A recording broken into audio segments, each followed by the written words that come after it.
managed the game a long time. You've coached the game a long time. Like, love. Do the guys have to love one another to be truly successful, or can you win at a really high level? And, frankly, how clubhouses go. Not everybody loves everybody. Yeah, that's exactly right. I will say the ones that I've been in that have been winning teams and winning cultures, and I even look at the LA Rams championship season when they finally won, and it was still, the game was in the balance. Aaron Donald sacked the quarterback, Joe Burrow, ran off the field, and the first thing that he said to Coach McVay was, "I love you, man. I love you." When you start with that bond and that deep care for one another, and it's not, "I love you, I want to marry you." It could be, "I love you, get your butt in gear. I love you, this is what will help you. I love you, and let's go together." It could mean so many different things. And when you say the word love inside of a culture, inside of a clubhouse, it's a little bit sticky. But our guy, it's very common for somebody to walk into my office and we end a meeting like, "Hey man, I love you. Let's go to work. Let's make this happen." They accept it. And I think it's the glue that holds everything together. And if you start with that, if you start with really caring on a very genuine level about one another and what they're doing every single day, it does build trust. And when you have trust, it's very powerful. But it's got that common glue that to me means love. And when Aaron Donald and Coach McVay did that, it really solidified everything for me, because I thought I was a crazy man when I was talking about loving up my players the way that I do. But he confirmed that it really works. Tori, I get it. I've reached a point in my life where I got no problem saying it. I say that to people that are really important to me and really critical in my business and my life. I say it almost every single time I talk to my attorney, because he's in the middle of a lot of stuff right now. I'm like, "Hey, yo, man, I love you," because I know he's putting himself out there for me, and I couldn't do what I do or what I need to get done in this particular instance without him. I know exactly what you're talking about. It's not unusual to me at all. What's interesting is the analogy you made, and you pointed to the Rams. As somebody who is a leader of others, are there other coaches in other sports or other leaders in other walks of life or in business that you look to that you take a lot of inspiration from? Absolutely. I do watch the LA Rams, being from LA. I'm a big Coach McVay fan. I haven't had a chance to meet him. I would love to one day, but I've met friends of his. PJ Fleck, University of Minnesota head coach. Sean McDermott is a very close friend of mine, the head coach for the Buffalo Bills. Those are guys that I'm able to talk values with, morals, cultures, and we share information. Really, it's a shared profession. You don't steal stuff; you just share it. But I would feel like where I got started was at UCLA with Coach Wooden. I had a chance to meet him and talk to him on a couple of different occasions. And pyramid success is a real thing. Businesses are run and operated on it. It's not just sports. So Coach Wooden was probably is my standard, and then I've just enhanced it by asking questions of others around me, and we share great information, and you can see the cultures at work. You can see that the head coaches in other professions where it really works, and they're really invested. It's a real thing, and we carry it around every single day. I like it. Tori Lavello joining me for another few moments. Tori, how gratifying was it to see the team have the year it had, and then ownership stepped in the aftermath of that big year by spending $161.5 million in free agency? That was the fourth highest in all of baseball. What kind of a message did that send the clubhouse and the fans?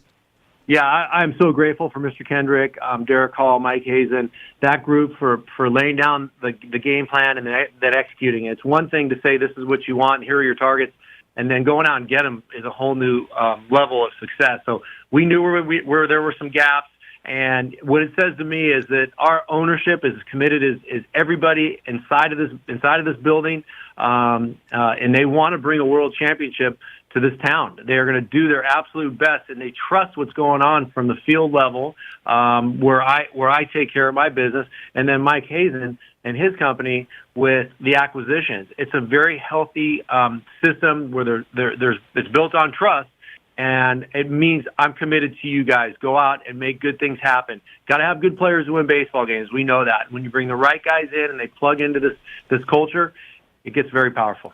I love it. We had a conversation before the start of last season, and you said to me, it was on Radio Row, hey, I'm telling you, Jim, we've got some good stuff going on here. We have some good things. I have high expectations, and then you ran that thing all the way to the World Series, and now you're back for more. Torey Lovullo is the manager of the Diamondbacks, 8 years in now, and a great, great friend of the jungle. Torey, 818 for life. Great to have you on. Thanks for making time, and I know we'll do it again soon, my guy.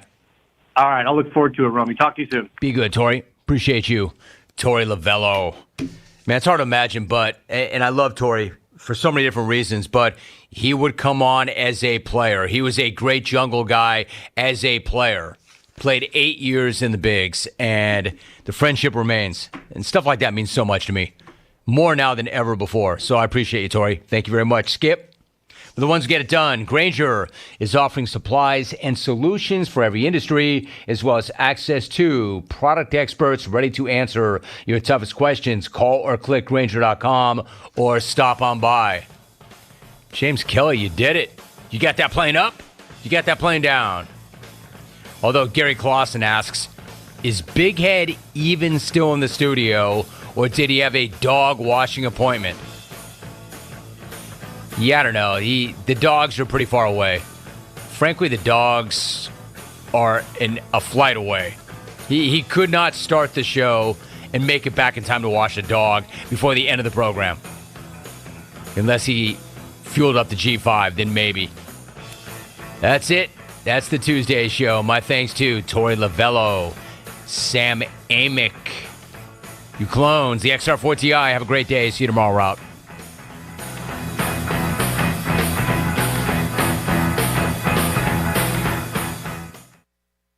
Are you a victim of the timeshare trap and think there's no way out? Well, Chuck McDowell, founder of Wesley Financial Group, has helped over 35,000 families out of financial hardship by getting them out of bad timeshares, and they may be able to help you too. If you were misled into signing a timeshare agreement that is a lifetime commitment, if you were told timeshare is a great investment or your maintenance fees will never go up, you need to get the facts about timeshare cancellation. For over 10 years, Wesley Financial Group has been dedicated to helping folks get out of a lifetime of debt by canceling their timeshares. So they created a timeshare exit information kit, which reveals how the timeshare industry works and what your options are for cancellation. Simply call Wesley right now and they will send you a timeshare exit information kit absolutely free. See how you can become timeshare free. Call 800-761-0000. That's 800-761-0000. Again, 800-761-0000. This is Aaron Williams with New Blue Service Group. Our technicians stand ready to face any challenge that time or the elements may throw at your home. Your home deserves the best, and New Blue is here to help with all of your plumbing, electrical, and HVAC needs. Facing electrical issues due to the elements? We're on it. Plumbing concerns or emergencies? We're ready to fix it. HVAC struggling to keep up? We'll bring the climate back under control.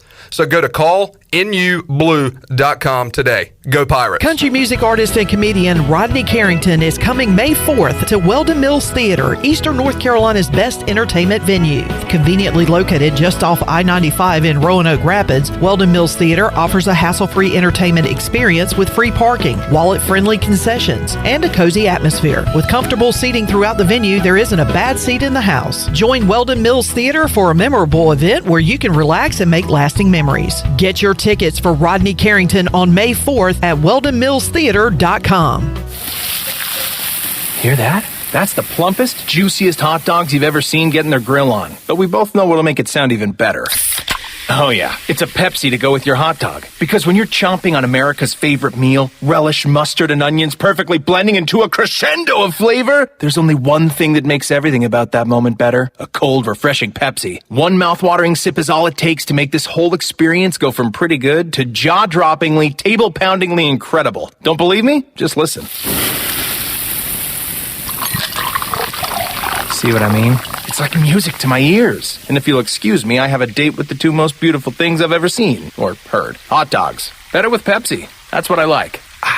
This March, Moore's Barbecue has teamed up with Pepsi to bring you the ultimate combo experience, the Carolina Classic. Sink your teeth into our succulent dark chicken combo, served with our signature barbecue, 2 sides, piping hot hush puppies, and a free ice-cold Pepsi, courtesy of Moore's Barbecue and Pepsi. Your first stop for shopping is at Shimmer Boutique. This is Ashley from Shimmer. We are fully stocked with the latest apparel, shoes, and accessories and more. If you need gift ideas or some shopping therapy for yourself, stop by today. Looking for the hottest shoes on the market? Shimmer has the biggest selection of Hey Dudes anywhere. Shimmer has the newest Yeti products and colors. Want this year's most popular bag? Shimmer has a great selection of all your bog bag needs and accessories. Shimmer in Greenville, Winterville, and Jacksonville. Hi, I'm Walker Allen Volova, and I'm with CopyPro. CopyPro has been locally owned and operated here in Eastern North Carolina for over 50 years. CopyPro is the leader in office technology. Does your business struggle with keeping printing costs low or producing professional documents? Here at CopyPro, total satisfaction is our #1 priority. We have a variety of solutions to help reduce your printing expenses and make your business more productive. Call us today at 1-800-682-6558 or online at copypro.net. CopyPro, we are the professional office systems people.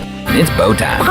When you combine the bold taste of a Bojangles Chicken Supreme with dill pickles, Carolina Gold barbecue sauce, and a toasted bun that's great on the go, you get Bo's Bird Dog. In fact, you can grab 2 of them for $5, available for a limited time only. It's bow time. It's bow time.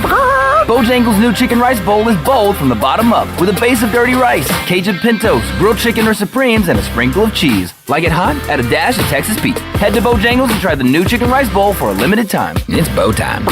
Spring is in the air at your CBD store. Get 10% off any purchase. Just mention the code SPRING. If you struggle with sleep, anxiety, or pain, their CBD wellness specialist can help. Your CBD store's unique boutique also carries THCA flower and pre-rolls, Delta gummies, pet products, gifts, jewelry, and more. Call ahead for pickup at 999-5127. So spring on over to your CBD store today. Open Monday through Saturday from 11 to 7. Your CBD store, 420 East Arlington Boulevard in Greenville. Go Pirates! This is Pirate Radio, WGHB Farmville, 1250 and 92.7 FM Greenville, WDLX Washington, 930 and 104.1 FM Washington. Can you be quiet, please? Thank you. Welcome to Pirate Radio Live. How's everybody doing? You already know, my guy. I'm a current log snapper. He top 5, man. That's all I'm going to say. We're blue collar. We're hard workers. That's who our fans are. That's who our school is. Clip, what's up? It's Bryce. Loneliness is worse than COVID. It's a proven fact. I don't want a stalker. Bro, what are we doing here? Bro. Just a bunch of dudes sitting in a room talking into sticks, man. So you're You can't say that. Cliff, thank you for letting me hijack the show. If it wasn't funny, then let's blame it on the duck. Now live from the Pirate Radio studios in the heart of the Pirate Nation, here is your host, Clip Brock. Welcome in to this Tuesday edition of Pirate Radio Live. Clip Brock here, live on a Tuesday inside the Pirate Radio studios on Pirate Radio 92.7 FM in Greenville, 104.1 in Washington. We are on 1250, 930 online, pr927fm.com. And you can watch the program and join in on the fun on Pirate Radio Live on Pirate Radio TV on YouTube, as we are there. And we want you to come along and join us, chime in, give us a like, subscribe to Pirate Radio TV. Want to see those subscriber numbers continue to rise. We enjoy seeing that. Coming up on today's program, a lot of guests to get to. Coach Mack McCarthy will join us here in hour number 1. Hour 2, you'll hear my conversation with new East Carolina quarterback Jake Garcia. Talked to Jake on Friday. That has been available on YouTube and Facebook for our traditional radio audience. You will hear that for the first time coming up today on the show as we get to know him and talk about how spring football is going for Garcia and this offense. Also coming up in hour 2, Mark Brown, CamdenChat.com. O's off to a great start to their season at 3-1. Walk-off winners last night. We'll talk about that. And the Connor Norby conundrum in Baltimore and Norfolk. What are they going to do with the former Pirate call them up, trade them, or just let them keep raking in AAA. We will discuss that and more with Mark Brown coming up hour number 2 of today's show. Hour 3, Bryce Williams will join us. We'll talk some spring football, hear comments from Mike Houston, Marlon Gunn, have our Fleet Feet rundown, and it is Ticket Tuesday. Ticket Tuesday brought to you by Toby Williams and Cellular Warehouse. Today we're giving away a pair of tickets to see ECU and Elon coming up next Tuesday. Home midweek game for the Pirates. And you can win those tickets coming up later on in the show. And a big one in Raleigh today as East Carolina takes on NC State. That is why Chon is not here on this Tuesday. Whoa. What time is the game? It is at 6 o'clock, Coach. And he's skipping the show? I haven't seen him all day. Does he know where it is? Wow. I mean, he knows it's like an hour and a half, right? An hour and 25 minutes, maybe? I think. Come on, Sean. Come on, Sean. Yeah, we didn't leave till 3:30 for Wilmington, and it was farther away from here. That's nuts. Shirley. Oh, we just got a live That's Nuts. Or was that a recorded That's Nuts? I can't even tell. He was laughing, so I think that was recorded. Oh, okay. Shirley, That's Nuts, but we have past evidence of this when Sean has to go to Benji's Coliseum and leaves the show 2.5 hours early. This is like par for the course. This is very much par for the course. Well, my question is, if he had to go get dressed appropriately, I'd understand. But we know that's not happening. It was in the men's section. Honestly, I don't know. Well, let's see if we can get some answers. Let's get them on the phones. Because we've got questions, and we'll see if Sean has answers. Coach Mack was very tan in the... yeah, we're fixing that. We're fixing that.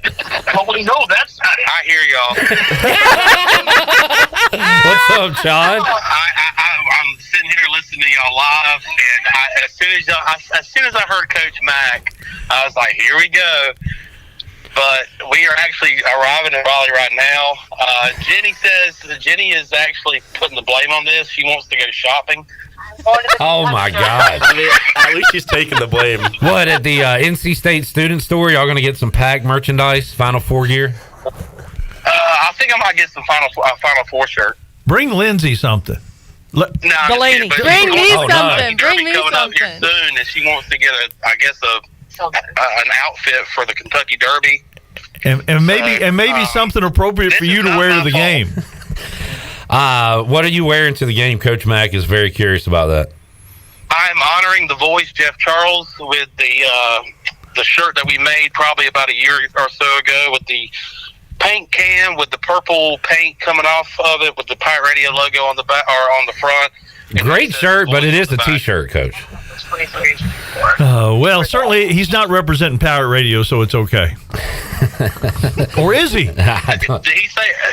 I am representing Pirate Radio because I'm here for Pirate Radio. I'm here to cover East Carolina and not cheer on the Pack because I'm not a Wolfpack fan. All right, go Pack, baby. Delaney, you can't. You gotta take that off the air. Wait, what did she just say? She said, "Go Pack." Yeah, I never said. Oh my God! I know. Yeah, this is we can't. Dude, Delaney. What you do? You cannot do that. What you do at your home is fine. He wouldn't even do that. Yeah, this is gross. All right. Well, y'all go buy your Mr. and Mrs. Woofy shirts and enjoy the game. We got our purple ones left.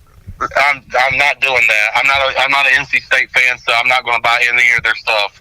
We were raised on roots. It's just roots. Speak for yourself. All right. See y'all. All right, see you. They are in Raleigh to do some shopping, Coach Mack. They're at the mall. 3 hours prior to the game. That's very interesting. Yep. Well, Tyler on YouTube says Delaney is fired now. I mean, he fired Delaney. But I'm sorry, I'll make it up to you guys. We do have to get to the bottom of her fandom. I do have Zach in here for a reason that we'll get to in a moment. Oh, I didn't know that. Yeah, you're here for a reason. But Coach Mack, good to see you. And I can't believe this. I think for the first time ever, might start the show off talking women's basketball. That is not East Carolina women's basketball. It would be appropriate after last night. That was a pretty incredible game. 2 incredible games, really. But, of course, the one with Iowa and LSU got the most attention for sure. They were on pace for. I thought they were both going over 100. Like 120 to 119 there in the first quarter. I'm going to be honest. Delaney was honest a moment ago with her Pack fandom. I like being honest. I am not a women's basketball viewer. Really? I watch ECU women's basketball because it's ECU. I watch ECU in any sport. Right. But I don't find women's basketball entertaining, generally speaking. I don't think you've been watching because there was a time when you could make that argument, but you really can't anymore. Well, I was entertained last night. That was some high-level basketball. I watched LSU and UCLA on Saturday. Really good game with really good players. So good basketball is good basketball, no matter who's playing it. No question. And there's an awful lot of star power. Matter of fact, I bet the average fan can name more women's players than they can men's players in the Final Four. He's honestly not wrong. That is I would love. Hey, can y'all take a mic out to the ECU around campus? And say name 4 women's players in the Final Four and 4 men's players. If y'all want us to do a Pirate Radio on campus session, I can do that. We need to do that. Yeah. So for women, you obviously go Caitlin Clark, you go Paige Buckets. Now beyond that, I don't know who we got. So I'm at 2. Juju lost to Paige. Juju lost and Angel Reese lost. Yeah. The Johnson girl is the best player on LSU. Flau'jae? She is bad. Yeah. I like watching her play. But great game last night. And Zach, you were right. 40. You were right on a lot of things yesterday. Shirley, can we go back to yesterday? Yeah. And hear our predictions for LSU and Iowa yesterday on the show? How many points does Caitlin Clark score tonight? Considering Haley Van Lith's on her, a lot. Yeah. Boy, I'm going to say she's going to get probably 40 at least. I'm going to go a little lower. I'm going to go 30.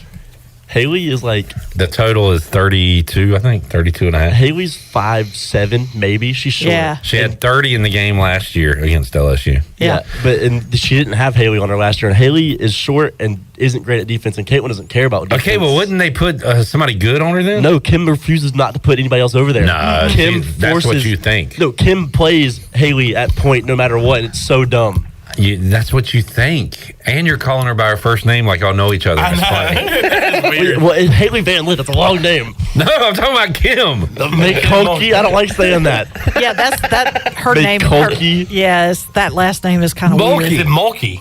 Is it Kim Mulkey? I thought it was McCulkey. No, it's whatever. No wonder you're calling her Kim. You don't know her last name.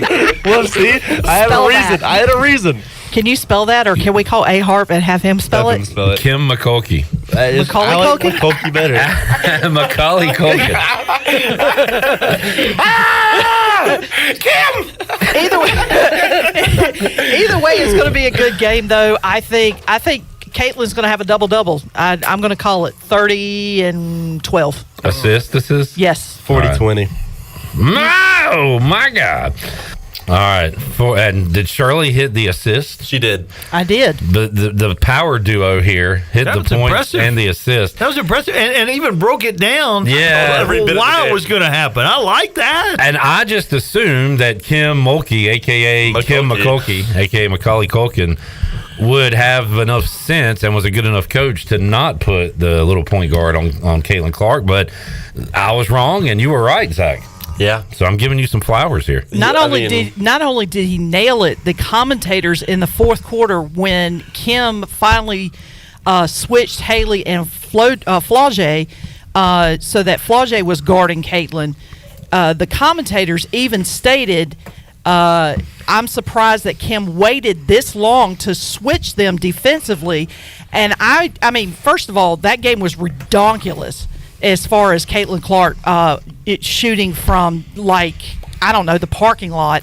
But it was hilarious because every time Haley guarded her and the ball went in, I just started laughing hysterically because I was like, Zach he is so on it. And I was tweeting at him and everything last night because it was such a fun game to watch. So how do you explain that, Coach Mack? Is it like ego where... She's stubborn. Is that all it is? That's all. You see how she talks to the media? I know, yeah. So she's right. Everybody else is wrong, and she's going to put this player. I mean, you're not going to stop Caitlin Clark anyway. I really like when games and players and things in general live up to the hype, and Caitlin Clark does that tenfold. Like it's not even fair that somebody that can shoot that good can also dribble that good and distribute that good and just be an all-around player. She did make everybody better, and Mulkey gave her credit for that. Of course, you had to after you get your butt beat, McCulkey. Okay. And then further about the game, you were talking about how deep she shot. I love the thing where it instantly measured the shot. Yes. 27 feet, 30 feet, 3 inches. I loved that technology. That was unbelievable. And I did not like the play-by-play guy, even though I thought Lobo had one of her better games. Well, the funny thing is that they did like some sort of stat, and I don't know if it was specifically for the game last night or if it was just the season, because I didn't catch that part. But like the amount of threes that she shoots from 25 feet and further is almost ridiculous. And I don't know if it was for that specific game, but she sure did, at one point was just, I mean, she might as well be up in the upper deck and shooting it. I mean, it was just, and it was fun to watch because every time the ball went up in the air, you almost expected it to go in. She missed a few, but it was just fun. But that Iowa team reminds me a lot of the UConn teams of old. And what I mean by that is they run their offense like a well-oiled machine. Everybody collapses on Caitlin because they know she can shoot it, but they forget about the other four players on the court, and they're cutting to the basket and making these crisp runs and easy layups. I mean, it's just they're hard to beat. Yeah, Bluter did a really good thing when she really played at a really fast tempo and let those other players beat them down the floor, and that's something that Reese didn't want to do. Their bigs did not want to run the floor like that, even though they're fairly athletic. But that was really smart. And I would disagree with the one thing. One thing about the supporting cast is nothing like UConn's. True. How they run their offense is, yes. But personnel-wise, that's what I meant. Is personnel-wise, UConn was 7 and 8 deep in All-Americans, and this team is not, which makes their accomplishments all that much more impressive, to be honest. And you wonder if it won't catch up with them. I thought it would catch up with them against either UCLA or LSU, but there's still a chance because they do have Iowa in the next round. That's going to be the game I wanted. I really, if I had my druthers, nothing against South Carolina, but I would have loved to see a UConn-Iowa championship game. That would have been, like, for me personally, I would have loved to see, Paige versus Caitlin. I'm going to get it, but it's only going to be at a Final Four. One of them is going to, go home. That'd be a hell of a run if she could take down LSU, UConn, and South Carolina. It would be. But not happening. Not happening? We are 15 minutes into the show, and so far we've talked women's basketball and about how everybody here is a State or Duke fan. What has happened to Pirate Radio? We haven't mentioned the D word. I've lost complete control of this program. We haven't mentioned the D word today. Oh, there's no reason to talk about them anymore. I'm fine with that. So NC State and UConn, Coach, both in the men's and women's Final Four. Yep. How do you we'll go over to the men's side? How do you wrap your head around this NC State run? I don't. It's amazing, and we were talking before. I've known Kevin Keats and Wes Moore both forever, and really happy for both of them because they're not only clearly good coaches but great guys, and everybody has talked about it. Keats was gone. He was gone if he didn't make the run, and he made the run. And those kids are playing so well, and they don't have one guy in their starting lineup that started their career at NC State. That's amazing. Yeah, I looked at that. The only State player recruited and coming out of high school in the rotation is, I think, Breon Pass, and he's like the 7th or 8th man. Yeah, everybody else has been. He must be deeper than that. I haven't seen him much. Everybody else has been brought in via the portal, and they've got. Somebody asked the question yesterday. I think it was Alex. Is this is this sustainable? And I said no. Like I don't expect State to be in the tournament next year. Whether it's sustainable for them, I don't know. But sustainable getting all new players, it better be, because there are a lot of people that have to get all new players. I know one school, and that would be East Carolina. If you look at their basketball, if you go to ECUPirates.com and look at their roster right now, they have 8 players. And one of them, they need to. I'll give them credit. They are deleting players off the roster. Really? Almost as soon as they transfer. But Valentino Pinedo is still on. They need to get him off. It was late last night after business hours. Yeah. So Are they waiting until they transfer or just get in the portal? Get in the portal. They're out. Nobody has a destination yet. I'll pull it up right now. Wow. Did you see what Name Redacted said? That most of them were being told that they would have less playing time. Yeah. Minus BJ and Ezra, because obviously they would. I think that's probably, it could be true, but it's also a good line to use. It is. Say, hey, we didn't want him anyway. It's like when a girl breaks up with you, and you're like, hey, yeah, she's ugly. I don't like her anyway. There's intentional roster overhaul and unintentional roster overhaul. Well, I guess it probably needed to happen either way. So intentional or unintentional, we need it. Here are the names listed on the roster. If you look at ECUPirates.com, R.J. Felton, Cam Hayes, Evan Montanari, Valentino Pinedo. He's got to get cut. So it's Portuguese, so it's like a J. The NC is like a Benjal, kinda. Benjal Vungo. I'm not Portuguese, but that's what I think that said. Sear Malanga, Grant Smith, Callum Richard. Everybody else out of that roster. You can include Pinedo on that list, so that would mean 7 players right now. To my knowledge, Sear and Callum will be staying. What now? To your knowledge, what does that mean? Do you have sources? Do you have sauces? I have sauces. Sauces. Okay. Virginia Tech has on the men's side, they have 3 players not in the portal. Total? Like everybody on the team, there's 3 left. Some graduated. There were some seniors, and then everybody else got in the portal, and one guy's already come back. There's the problem. Nigel Poteet from Greensboro. Poteet. He should come here. So they need him. Here's the problem for East Carolina. If they were kind of the only team that needed to add, hey, we got our pick of the litter, but you've got everybody in the country looking to add, and we are down on that pecking list. The conference, the American itself is bad this year because North Texas' best player just hit the portal yesterday. So UTSA's best player just committed to Virginia Tech. Wow. Okay. And Charlotte, they certainly need him too. Charlotte's already down 5 too, so it's going to be a rough one for the American. Yeah, I wonder. Mike Schwartz is going to try to bring in the best possible players, but do they try? They tried the international route, and it didn't work out for him. I don't think he's going to stop that. Yeah, considering they're going to France and Spain this summer. Yeah, maybe they'll bring some players back. I wouldn't hate it. Yeah. You pulled up that graphic. I did. So this is the Elite 8. And started school. Where they started schools. Mm-hmm. Yeah. So it looks like Tennessee. So is this the starting 5? Yep. Tennessee, 4 out of 5 guys. Duke, 5 out of 5. 5 out of 5 for Duke. Yeah. and they've got a great recruiting class coming in. This year's one of their best all time, in my opinion. So the crazy one, who's the Wofford in Ohio and St. Peter's? That's Alabama? Yep. Okay, so only one player was recruited I need there. to figure out who the St. Peter's guy is. That's funny. Yeah. You've got Clemson with 2 of their 5 starters.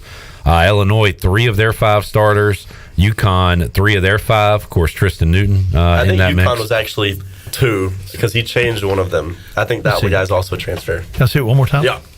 The where's Alabama? Is there the one Bama player right there? Yeah, the St. Peter's guy is not a St. Peter's guy. He went to Oregon, St. Peter's, then Hofstra. He's on his 4th school. Aaron Estrada. Okay. Oh yeah. Who's been pretty big for I had him a bunch of games in the past year. Huh. With who? Hofstra. Yeah. Well, did he play at Oregon or was he redshirted? He played a little bit. Okay. Well, yeah, and got a lot better. He was fat. Fat? Well, he was heavy. He was stocky. Dang. and now he's not. That's what we need at East Carolina. We need a fat guy. Oh, I thought you were talking about here at Power Radio. No, we got plenty of them. We got our quota of fatties. We need a fat guy on the basketball team, making moves in the post. You think Sear can put on some pounds? Not that many. Okay. I don't know if he's got the frame for it. No. He's quite That's skinny. not a bad idea, though. Instead of bringing in a fat guy, make one of our guys fat. If you look at Burns, his freshman year at Tennessee, he wasn't huge. Yeah. I saw a picture of him in high school this weekend. There was a lot of them floating around. Yeah, he would kind of like... And you could tell, like, Eric Cartman, he's big boned. Yeah. But maybe not. Yeah. He wasn't fat by any means. He is, he's so much fun. He really is. He's so skilled. And plays four instruments. And I love the fact that He's he a has fun guy. can we say? No, we can't say that. He has some really interesting NILs. I'll say that. Well, what can't you say? He owns a vending machine, 2 of them. He has the Raising Cane's deal. Okay. And he takes care of the whole team. I mean, what a teammate. Exactly. That's just sad they don't have He a Raising distributes Cane's on the campus. court and off the court. Coach Mack, generally speaking, and maybe it's different from NBA and WNBA, but for Caitlin Clark, is she better off personally and financially to stay in college or go to the WNBA? No, I mean, all of the things she's got going on now will translate into the WNBA. So she's already was she on a Gatorade commercial or something? She's on Gatorade. She's on State Farm in a big way. What is the salary, though, compared to, like, NIL for her, like, actual money and the WNBA stuff? She has real NIL. She doesn't have the other stuff. She has real NIL. And has the potential to, she's been offered by the Big Three. Yeah, the Big Three, $5 million. I think Dave Portnoy offered her $10 million. Yeah, to join the Barstool intramural team. So and she's got offers. Yeah, and apparently, well, I don't know about Dave Portnoy's offer, but I do know with Ice Cube's offer for the Big Three, it doesn't interfere with the WNBA That's season, right. so she could literally do both. That's right. Before, and make an absolute killing. Yeah, that was the point of the Big Three, is to play opposite and to keep those kids from having to go overseas. Yes. Kids. Yeah. Keep those young ladies from having to go overseas to make the real money. Yeah, because if as far as the women's professional basketball players, the real money is overseas. Right. That's right. Yeah, where? The average salary everywhere. is Russia, Argentina, China. That's weird. Yeah. They I mean, Diana Taurasi and Sue Bird both famously played over in Russia for many years, 10 years, I think. In their off season, they would go overseas and play. Brittany Griner was on that jail team. Yeah, that was good. that'd be, yeah. Her intramural team there must have been crazy. I bet they were really good. That's nuts. That creeps me out. His mouth. That really creeped me out. That was scary. Let's take a break. We'll come back more with Coach Mack McCarthy. Will we have a close game on Saturday? Will we have 2 blowouts in the Final Four? We'll ask Coach Mack about that and have more on Pirate Radio Live here on a Tuesday. Back with you after this.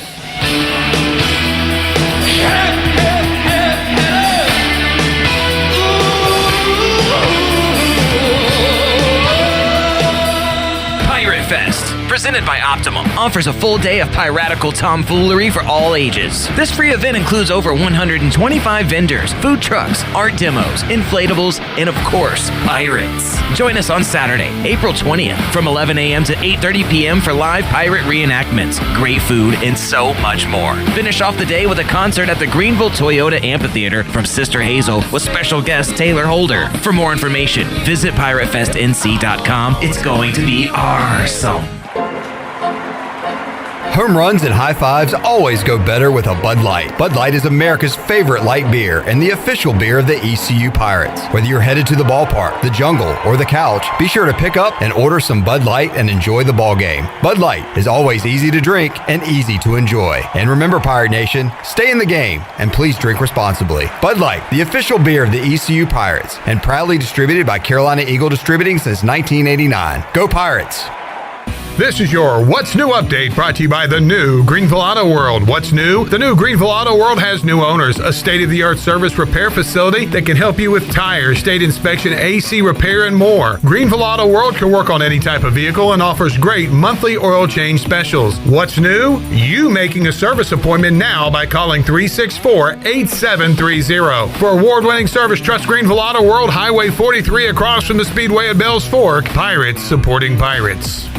Hello, Eastern North Carolina. Pitt County Schools is in the opportunity business. We open doors for every student by finding pathways to provide the best possible chance of success for each to reach their career aspirations of choice. As we head through the spring months, we will continue to guide our students for the different journeys of life preparedness before celebrating their accomplishments. We are committed to enhancing academic achievement and developing personal growth through work-based learning of our many career and technical education programs, college readiness, and saluting those who will be serving our country in the armed forces. Engaging, empowering, and elevating students to be successful citizens, workers, and leaders in a global economy remains our mission. Please visit our website today at pittschools.org. That's pittschools.org to learn how we grow minds and invest in our future through 38 schools and 1 community. Education is truly the key that unlocks doors of opportunity. Hey Pirate Nation, it's Caleb with Stroud's Marine. Boating season is here, and at Stroud's Marine we're stocked up with over 20,000 pre-owned parts. We've got everything you need from propellers, lower units, trim units, electrical and fuel parts, and just about anything else you need for an outboard. Speaking of outboards, we will buy your old ones. And as always, our mission is to save you money and get you back out on the water as quickly as possible. Visit StroudsMarine.com today for more information. Stroud's Marine, your best source for salvaged outboard parts. Are you struggling with weight loss? It might be 15 pounds or 115 pounds. It seems like losing weight involves too much exercise and not enough food. Well, no more. Semaglutide is an FDA-approved treatment offered by ArcPoint Labs. Dr. John Bruce, a board-certified bariatric surgeon, will consult and oversee your entire weight loss journey. Transform yourself and get ready for the beach next summer. This program is safe, cost-effective, and has a physician oversight. Call ArcPoint Labs today at 514-8049. The weather is beautiful and our screen door shouts welcome. Russell's Clothing is loaded with beautiful spring merchandise for men and women. The collection of dresses is amazing. You'll find dress or casual and accessories to complete any outfit. Our men's slacks and assorted sportswear can take you anywhere. Our personal service and our free signature gift wrap make shopping easy. Make Russell's in downtown Washington your shopping destination, because at Russell's, it's all about you, our pirate friends and customers. This is Bryant Packard, ECU former baseballer. You're listening to Pirate Radio, the voice of Pirate Nation.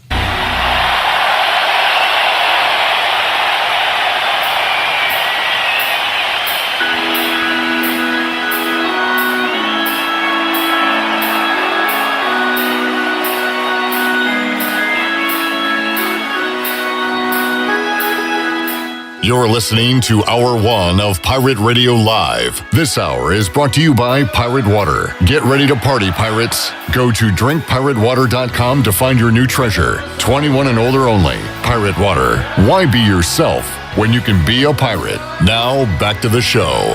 Well, welcome back. Brown & Wood is your home of the best selection of GMC, Cadillac, Buick, and Mazda in Eastern North Carolina since 1937. Shop their entire inventory online at brownandwoodauto.com or visit them on Greenville Boulevard.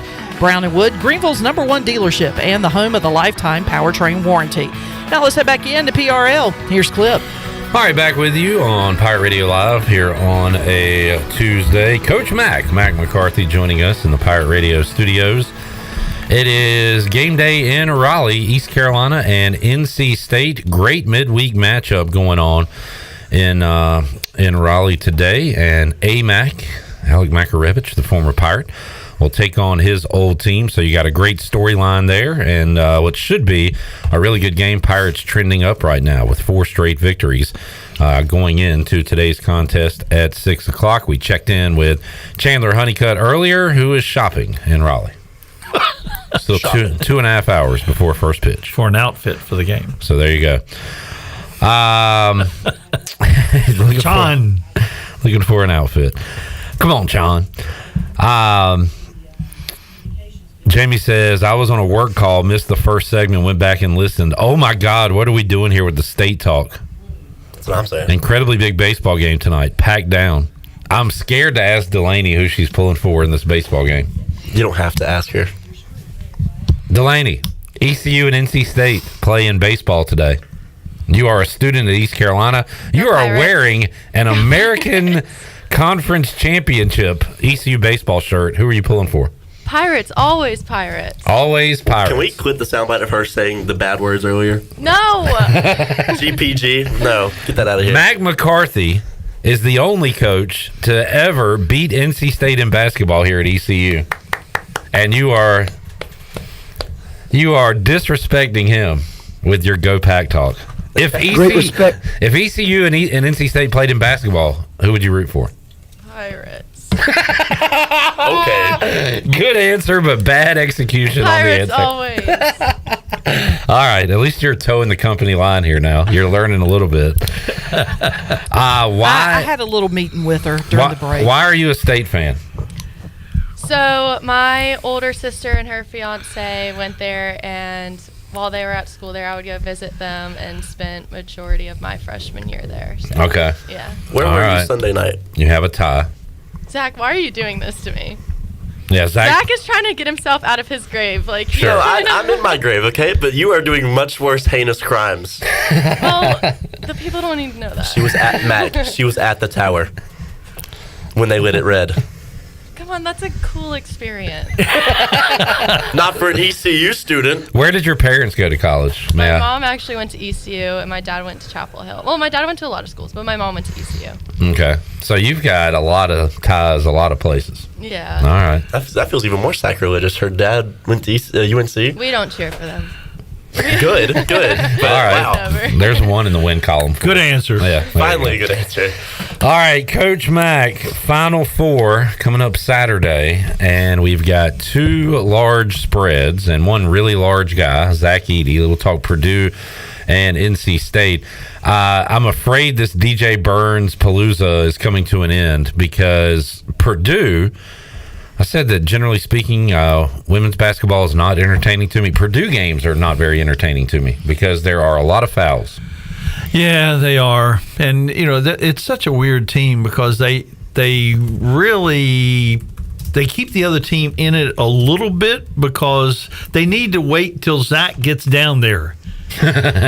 So there aren't a lot of fast breaks in Purdue's game plan, and obviously they'd love to have some easy baskets in transition, but they're better 5-on-5 on offense and defense, so they have to wait till the big guy gets down there. And fortunately, he can run pretty well, but he doesn't run as well as usually the opponent's center or post players or whoever else. But yeah, it's going to be a weird game, and I have thought NC State was done multiple times, and they keep proving me wrong.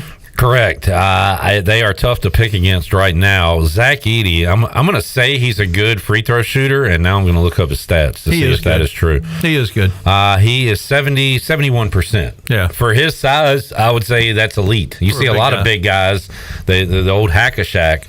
You can't really do a hack-a-Eady. No, and he's very good in the last 4 minutes. He, his numbers go up instead of down.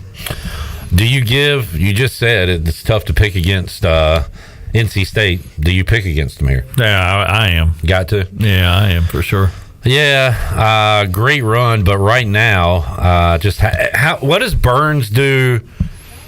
So defensively, they probably put DR on him, right? Instead of Burns. They probably do both. Yeah. Because Burns can keep him from getting to his spot, which is good. But DR can actually defend his shot a little bit better, if you can defend his shot at all, because he's above everybody regardless of who's on him. Although Klingon will be a little bit different when they meet UConn. How tall is he? 7'2". 7'2". Yep. Okay, we'll have some giants in there. How about Burns offensively? Again, that's going to be really tough. He uses his body, he creates some space, he gets his shot off, but he hadn't faced anything just like this. Can he step out and hit a mid-range jumper? Yeah, but he might have to. Yeah, he has a couple. He made a 15, 16, 17-footer the other day in that game, but I don't think I think this is a really bad matchup, not only for him but also for NC State. And of course, I've thought they had several bad matchups in this 9-game streak.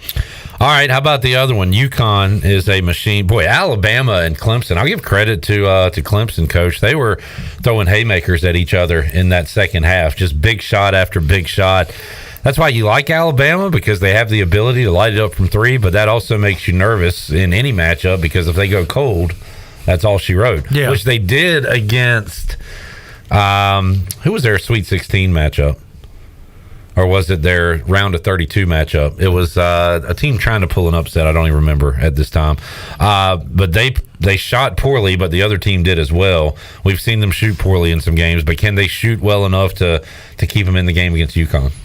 They can, and they often do. And if they make 15 or more threes, they're 17-1, and it's going to take 15 threes in order to beat UConn. Unfortunately, this is a really bad example, because I thought Illinois had a chance to keep the game close too, because of how good they were offensively. They did for a half. Yeah, they did, but not even that didn't go exactly the way I was anticipating, when it was 25-23 or something at halftime, but 26-23, whatever it was. But Alabama is similar, but Alabama has more people who can step out. They're more athletic, a little bit deeper. I really like Alabama's chances. To keep it closer than people think. That's what is that spread? 11.5. UConn's won every game by more than that, but I think Alabama really, if they make a bunch of threes, they'll be in this game. Grand Canyon was the team I was thinking about. That was just a weird, ugly game. That was the game Charles called everybody stupid. It was entertaining, but it was not aesthetically pleasing. They ended up winning by 11, but that was a close game down the stretch. Coach Mack didn't say that's nuts, but did say Alabama could keep it within the number. I wouldn't surprise me, and it wouldn't surprise me if Purdue did just the opposite. There should be a prop bet. Will Danny Hurley's son play? Yes or no? They are undefeated when he plays. Well, he plays every tournament game because they win by 30. I just don't remember. I was kind of old enough, and of course I remember Larry Johnson and Greg Anthony, and those, didn't they steamroll everybody, coach UNLV? But has a team in recent years just steamrolled everybody in the tournament? No, I mean Connecticut did last year, obviously. Yeah, that's what I'm saying. But that again, that makes it even more amazing, because they don't have superstars, to be honest. Now this isn't. I mean, the UNLV team, that was 5 NBA guys. Yeah. This is not 5 NBA guys. It might be 2 or 3 NBA guys, but it's. I mean, there have been complete lineups of NBA guys that didn't do what they're doing. And as much as I love Tristan Newton, I mean, does his game translate? Does he shoot well enough to be an NBA guy? Zach, you probably watched him almost as much as Mack. I really think he's just like a pretty average guard. Maybe not in the NBA starting 5 NBA guard, yeah, but I think he's a roster player at least. Yeah. I mean, his size alone. He's not tiny. Yeah, so. he's a big point guard, but he's their AP All-American, and I would agree that he's not a superstar. He is a great facilitator and makes the engine run. But I want to say I'm interested in these games, but right now I'm not. It's an unlikable Final Four. I don't like any of them. Really? No. Who should I like? Who do you like? Well, UConn is intriguing, trying to go back-to-back. NC State is a great story. They're a good story, but I don't like them. Can't cheer for them. This is a personal thing. Yeah, okay. Well, Alabama's the number 1 scoring team in the country, and Purdue has the Player of the Year. I think there are some great storylines here. Okay. If you're going personal, you go UConn for Tristan Newton. I reckon. Do you like the women's Final Four better than the men's Final Four? I'm not going to pretend I'm a big women's basketball fan now that I've just watched a couple games. But I would say this. I can't believe I'm saying this. I'm more interested in UConn and Iowa women than I am either one of these men's games. Okay. Boy, I've changed. Look at you. I don't know Look at you growing up. I don't know what's happening to me right now. The maturity right here before our eyes. I mean, you call men's and women's games. You've been a men's and women's coach. Yeah. Is this women's Final Four more intriguing than the men's to you? It's a great stories. Obviously Caitlin Clark, Ariema back. This could be his final year, or maybe next year is his final year. South Carolina trying to do the undefeated thing. They came up short last year. And NC State, here's a team. They not only were they not ranked, they were picked 8th in the ACC, and here they are in the Final Four. Is that not a compelling story? They're playing the same role in the men's and women's Final Four. And not really. The women's team, because the women are actually good. Yeah, the women were good all year. I mean, Fair enough. They started like 14-0 and beat good teams. Yeah, that's a little bit different. Question from my buddy Terrence for Coach Mack: are you surprised at the old school styles that are in the Final Four? I guess he's talking Edey, Burns, the big man from UConn. Yeah, a little bit. Alabama is the only new school approach, maybe. Yeah. And Connecticut's built to play any way you want to play. That's a good point. Then, and you brought up the storylines too. For you older basketball fans, maybe this is the Final Four for you. You'll recognize some play that you saw back in your heyday. You do know you're getting a little older yourself, right? I am. Okay. And maybe I'm speaking to myself. I'm trying to talk myself into being interested. And Zach Edey shooting 37 free throws. A little self-evaluation here. Boy. Zach Edey, he just got fouled again. Yeah. If you want to see Burns and Diarra on the bench with 7 minutes left in the first half, this is the game for you. Was the game officiated poorly, did you think? I mean... The Tennessee game? The Tennessee Purdue? Yeah. But in particular, him? Was he officiated poorly? I don't know. I think he's that... 50-50 calls never got called the opposite direction except the one foul he got. Because he's 7'4" and had one foul. That's not normal. He had to reach down to foul somebody. Did you like him cutting the nets without the ladder? Oh, I didn't even see that. Yeah, he cut the nets without the ladder. Yeah, they pointed him to the ladder and he just walked around. I mean, come on, that's a little much.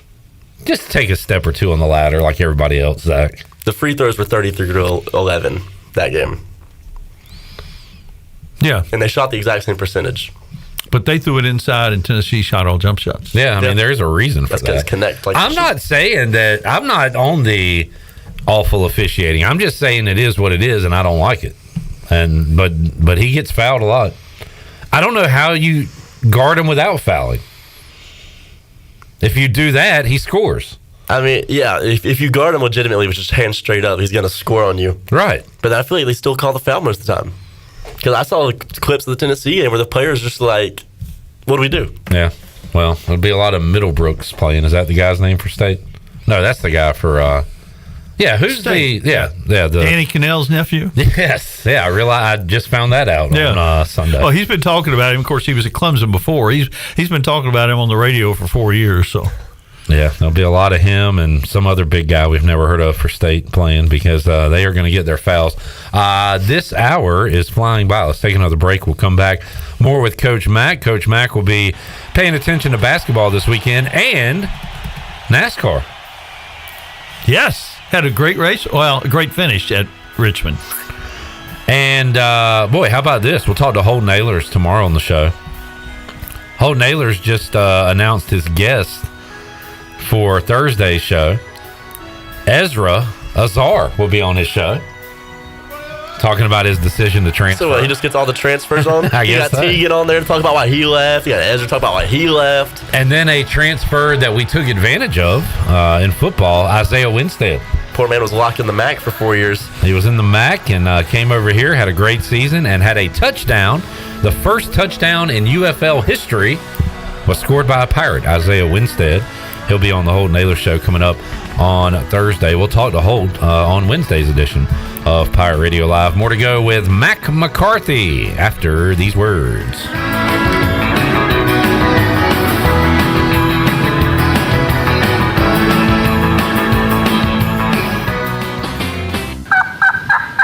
Ahoy, Pirates! it's Lindsay Gray with Carolina Caliber. Winter's ship has sailed and it's time to spring into turkey season. Stop by, mention this ad, and we will give you a set of Primos pattern turkey targets to help you get sighted in. Speaking of spring, we're cleaning house with deals you can't miss. Tune in weekly for details, and don't forget we've got the largest selection of firearms and accessories in Eastern NC and over 60 years of experience in helping meet your firearm needs. Shop online or come see us at Carolina Caliber on Fire Tower Road in Winterville. It's a time-honored tradition. It's time to save at Beauty Bar Medispa's Spring Extravaganza, April 8th through the 12th. Mark your calendar, but don't wait for the sale. Schedule your free consultation today to get the inside scoop on all the sale pricing. Your free consultation will allow you to understand your options and plan your budget so you can save on services such as Botox, filler, laser treatments, facials, skincare, and more. Schedule your free consultation and mark your calendar, April 8th through the 12th. BeautyBarMedispa.com.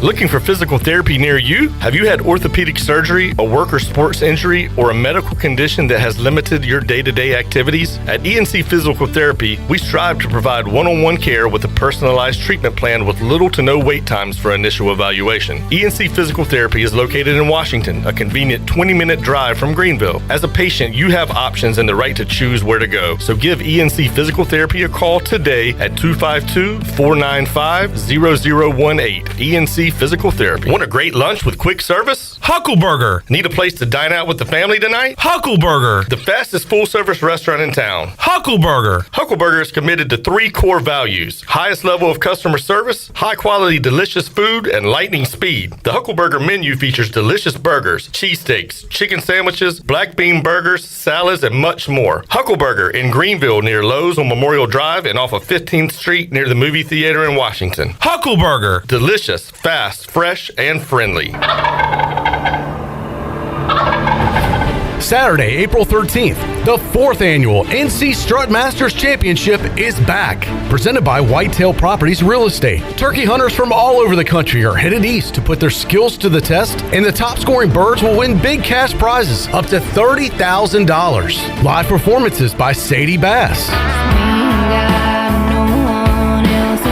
Nate Hosey, Styles Hurry, and much, much more. Registration is now open for 2-man teams at ncstrutmasters.com. The new weigh-in will be held at Briley's Farm on Old Pactolus Highway in Greenville. Brought to you by Sam Jones Barbecue, Grady White Boats, Greenville Marine Outdoor, Big Rock Power Sports, Avian X Decoys, Metabo Tools, Country March Stores, Mountain Dew, Robinson Law Firm, and Old North State Trust. It's the NC Strut Masters Championship. We'll see you there. Here with Greg Lassiter from Champions Gym. And Greg, you've got a tremendous staff working for you with professional trainers. You've got classes like cycle, Pilates, muscle pump, Zumba. Talk about what you can bring to people like myself who's just getting back into the physical fitness world. We've got all those classes, but the main thing we've got is a way for people to come in and feel comfortable. People, when they go in that gym, they feel like that is their home away from home. Give the address and the phone number. 4190 Bayswater Drive, Winterville, 353-0544. Champions Health and Fitness. For years, Callie Ann Phelps has been singing about Phelps Chevrolet. Phelps Chevrolet is the one for you. Low prices, service too. See the big dealer right away. Carolina's finest, Phelps Chevrolet. And you'll agree with what Skylar Phelps has to say. Nobody beats Phelps Chevrolet's prices. Nobody. The name you can depend on. Phelps Chevrolet. Get you one. This is John David Baker, offense coordinator for the ECU Pirates, and you're listening to Pirate Radio, the voice of the Pirate Nation.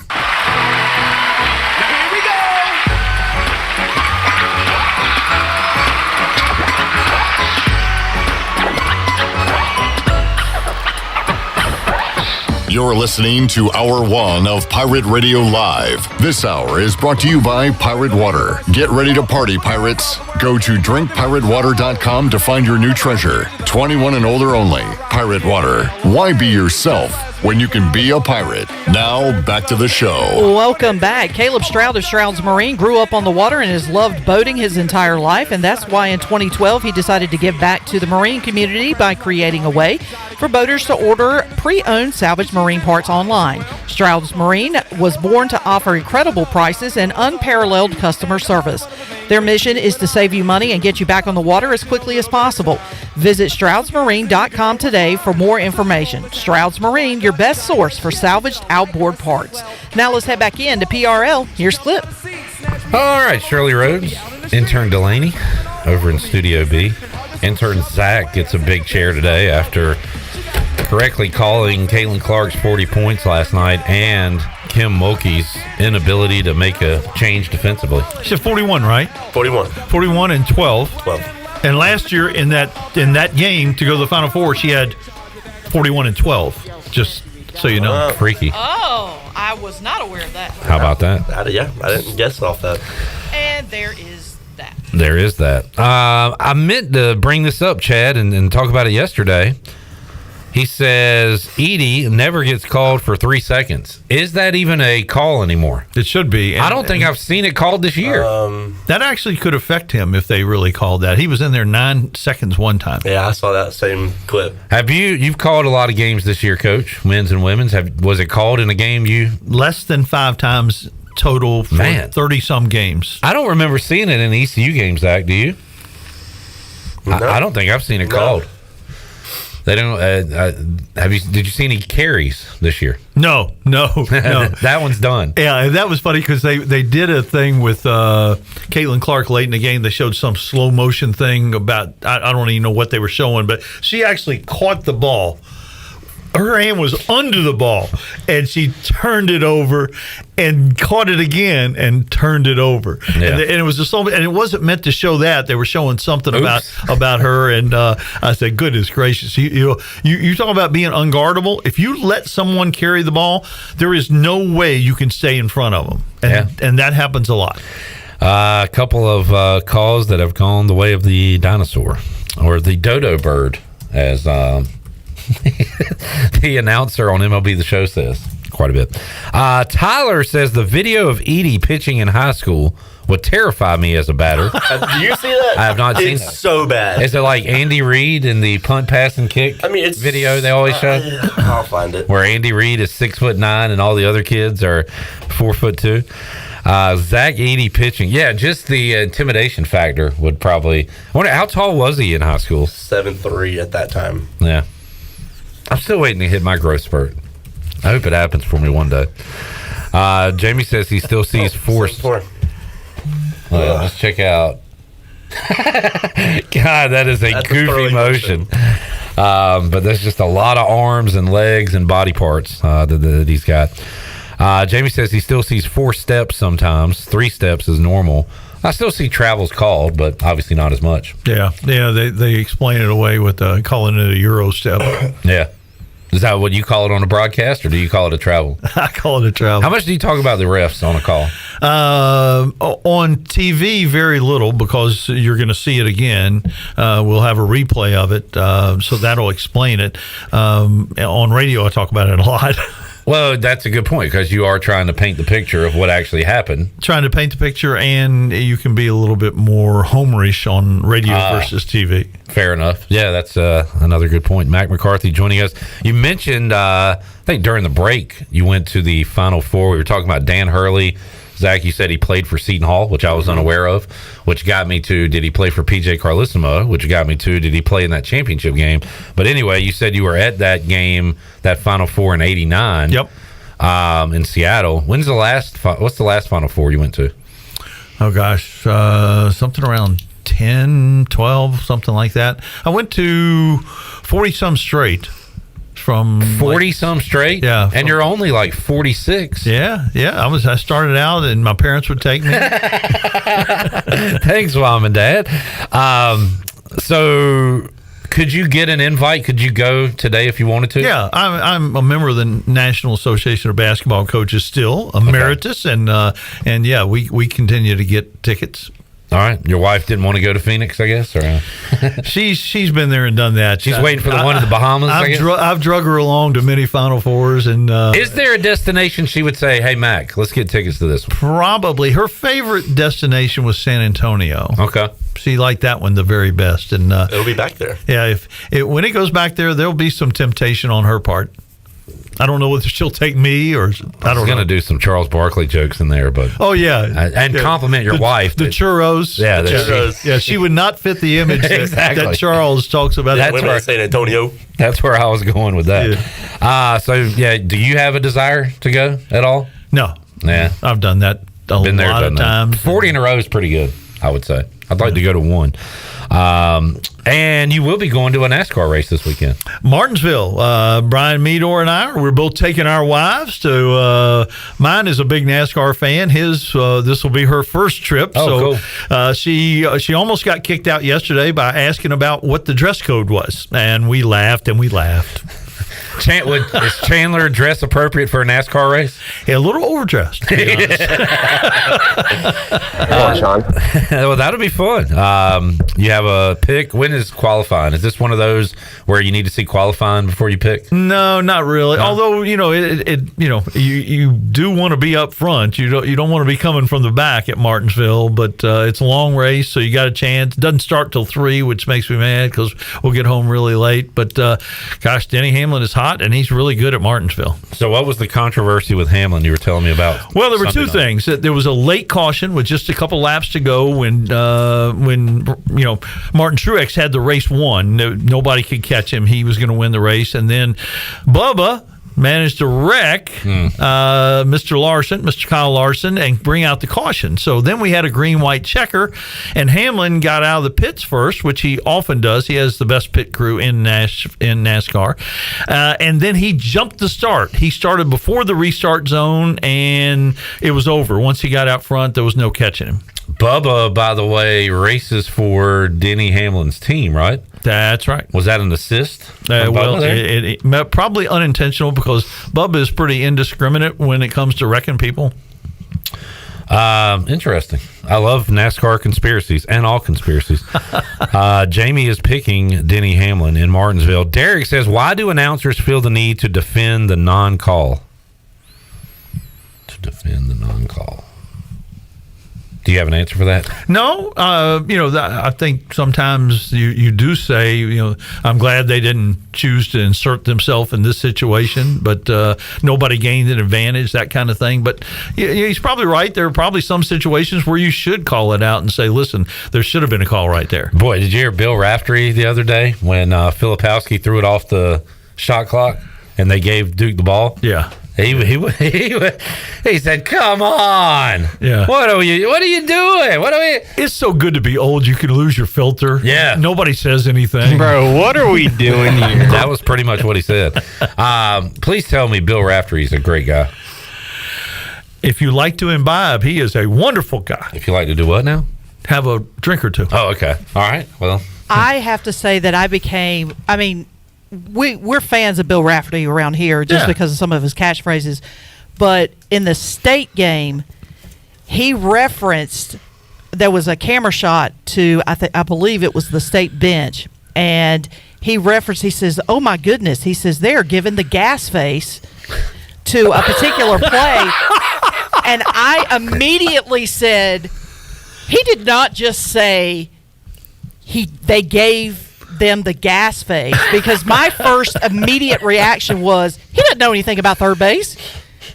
And so I am now officially hardcore Bill Raftery fan. He's been dishing out a lot of onions this tournament. Oh yeah, he's the best. It's hard to he's fun to listen to. It's hard to dislike him. We got our first Final Four without Nance in a long time coming up. Yep, I like Ian Eagle. I do too. I think he's great. Too. Yeah, and I guess, is it a 3-man team? Is it Raftery and I Grant think Hill? so. I think so. Yeah. Yeah. I mean, I could go with two of those. I don't know if Grant Hill, I think, announces like he played. He was just kind of unassuming. Yeah, they get away with it better than most 3-man teams. I don't like, but they seem to be pretty comfortable with each other and don't step all over each other. I love the 3-man team of Breen, Van Gundy, and Mark Jackson. Mostly because Mark Jackson and Van Gundy would just kind of lose it and talk about whatever. But that was an entertaining 3-man booth, I thought. Grimesland Bigfoot asks, is Coach going to have a red hot dog at Martinsville? Oh, 100%. 100%. Yep. And they have been slacking. The fried bologna concession kind of went under, and we take our own now. Your own fried bologna. Oh yeah. All right. My dad's a big fried bologna guy. Yeah, they used to, you used to get the bologna and the red hot dog, but and they're back to the original red hot dogs. They tried something else, a new vendor for a couple of years. That was a miserable failure. Got to go with the OG. How are NASCAR prices compared to other sporting events? Are they crazy like everybody? No, they're not as good as Augusta National, but they're not as bad as most places. All right, fair enough. Coach Mack, thanks for hanging out. Thank you. Do you have any questions for us today? I did, but we'll get to them next week. Save them for next week. All right. Thank you, Coach. Mack McCarthy joining us. Pirate Radio Live Line. That's nuts. Come on, John.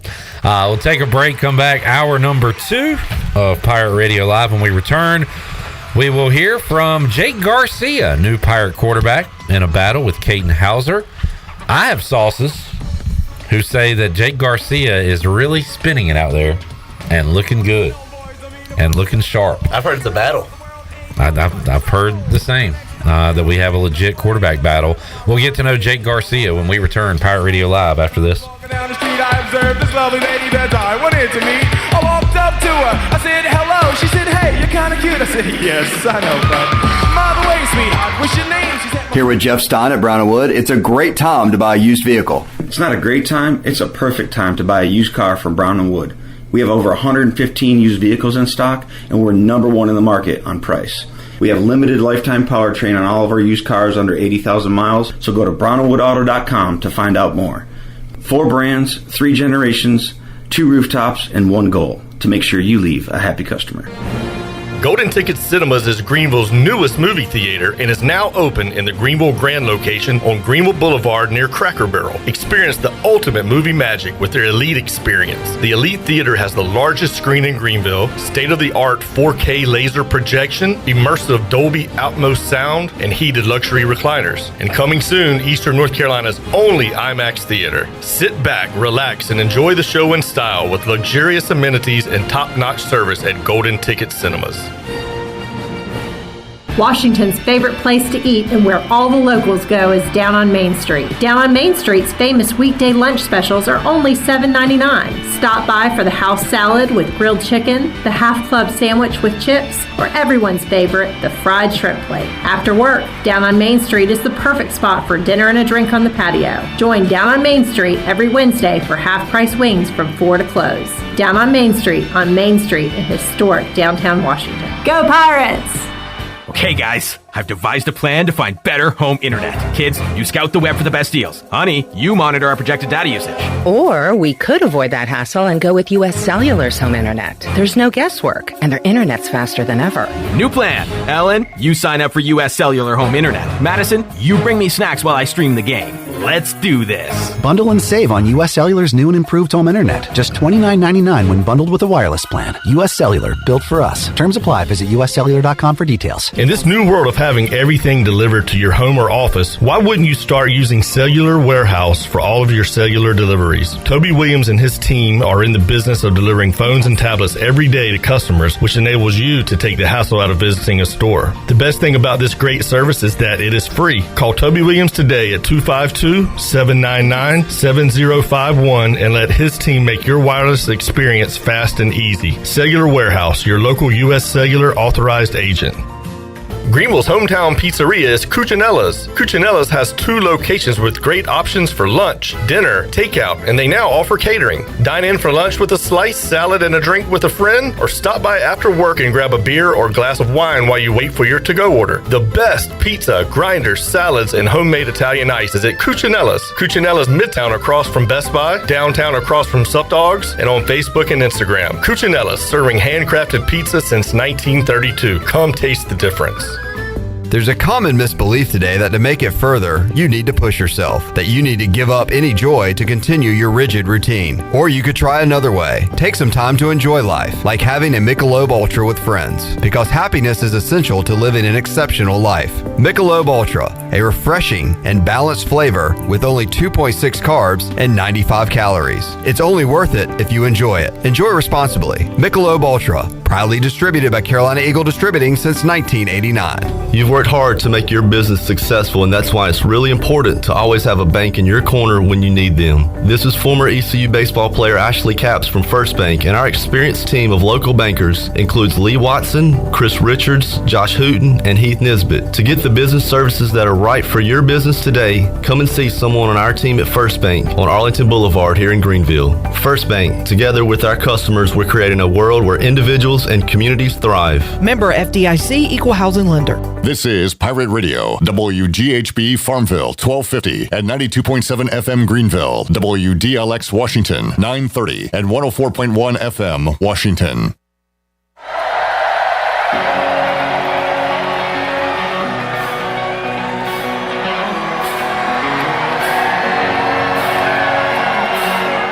You're listening to Hour 2 of Pirate Radio Live. Do you need custom t-shirts, apparel, or promotional items for your business, organization, or event? Keep it local. Print it local with University Sportswear. Contact them today at universitysportswearenc.com. Now, back to the show. Well, welcome back. Have you heard Greenville Auto World is under new ownership and is now part of the DriveHereNow.com network. DriveHereNow.com is run by local people who buy, service, detail, and sell everything directly to you. Greenville Auto World is now the 5th dealership to join DriveHereNow.com. Get car shopping today at DriveHereNow.com and choose a location near you. DriveHereNow.com, serving Eastern North Carolina for over 47 years and a proud supporter of the Pirates. Now let's head back in to PRL. Here's Clip. All right, back with you, Pirate Radio Live. Jamie is asking, did I take his spring sources? No, Jamie, mine are actual real sources, unlike yours. Or maybe you just have bad sources. But I have real life sources.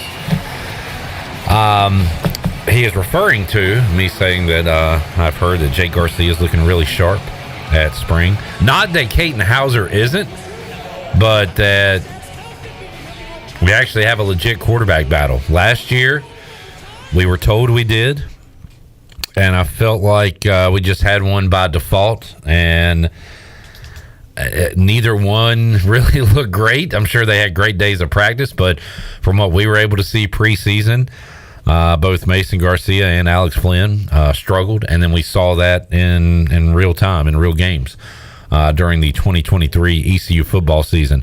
This year, Mike Houston has tried to fix that as many ways as possible, including bringing in a new offensive coordinator, a new scheme, a new offense, a lot of offensive assistants, and, of course, bringing in new quarterbacks. We played our interview with Caden Hauser yesterday on the show. Let's hear from Jake Garcia now, as I had a chance to talk with him on Friday, get to know him a little bit, and talk some spring football. And here's how it sounded. All right, inside the Pirate Radio studios here on a Good Friday special with Jake Garcia, East Carolina quarterback, joining us for the first time in studio and first time I've been able to talk to Jake. So, Jake, we appreciate you coming down here. How you doing, man? Yes, sir. Thank you. I appreciate you having me on. I'm doing really good, man. It's an exciting time right now with spring ball going on, and yeah, it's just a really exciting time. So, what's this Friday like for you? What did you have to do football-wise, and what are you doing the rest of the day? Right. So, today we had a walkthrough this morning. Went and got that. It was just kind of like a walkthrough, run-through type deal. Take care of our bodies, and then tomorrow we have a scrimmage. So that'll be a lot of fun. Put the ball down and play football. So, today just going through it, mentally preparing, and making sure that my body's right and ready to go, and my mind's right, and in the right place. And I guess a lot of splitting reps going on at quarterback right now. You're getting yours, Caden Hauser, of course, Jeter coming back from last year. So how's all that going right now at the quarterback position? Yeah, it's going good. It's going good. I feel like we've really came a long way so far as a quarterback room and developed. But there's obviously still a lot more to clean up and just be more detailed as we go on and just bring the group with us. So I think it's been going really, really well. It's something that we feed off of each other for. As far as the relationship in the quarterback room, it's kind of tricky, right? You want to beat those guys, but at the same time, they're your brothers. So how do you kind of handle that on the field, and I guess more so off the field when you guys are talking to each other? Right. No, definitely. It's kind of a funny deal in college football, especially with the quarterback position, it being one player out there at a time. So, it can definitely be a weird dynamic, but I feel like as a quarterback room, we're doing a really good job of handling that maturely and helping each other out when we need it and whatnot, and just learning from each other's mistakes and as well as each other's positives as well. Who are some of the receivers, tight ends you're really connecting with right now? Who do you have a good connection with out there? I like throwing the ball to Casey a lot. T-Sav out there at the tight end position. Going to get some more depth there as well. And the receivers, man, I say I like throwing it to Ann a lot. Anthony Smith. Like throwing. Honestly, I like throwing the ball to the open guy. I like throwing the ball to the open guy in space. Jari's done a really good job. Mel's done a good job. There's been a handful of guys that have definitely taken it to the next level and are going to continue to do so. And you started with a couple of tight ends there. That is a pretty stacked room for you guys. Something that could be you could really exploit the defense. DeCerio and Shane. Yeah. Yep. Good to hear. Talking to Jake Garcia here in the Pirate Radio studios. Jake, ask Caden about this a little bit. Coming into a new team, the quarterback wants to have that voice and just be a de facto leader almost. But you got guys like Rajay. You've got guys that have been around on the offensive line a while. So how have you kind of fit in with the guys that returned from last season? Yeah, I think it's all about pulling your 111th.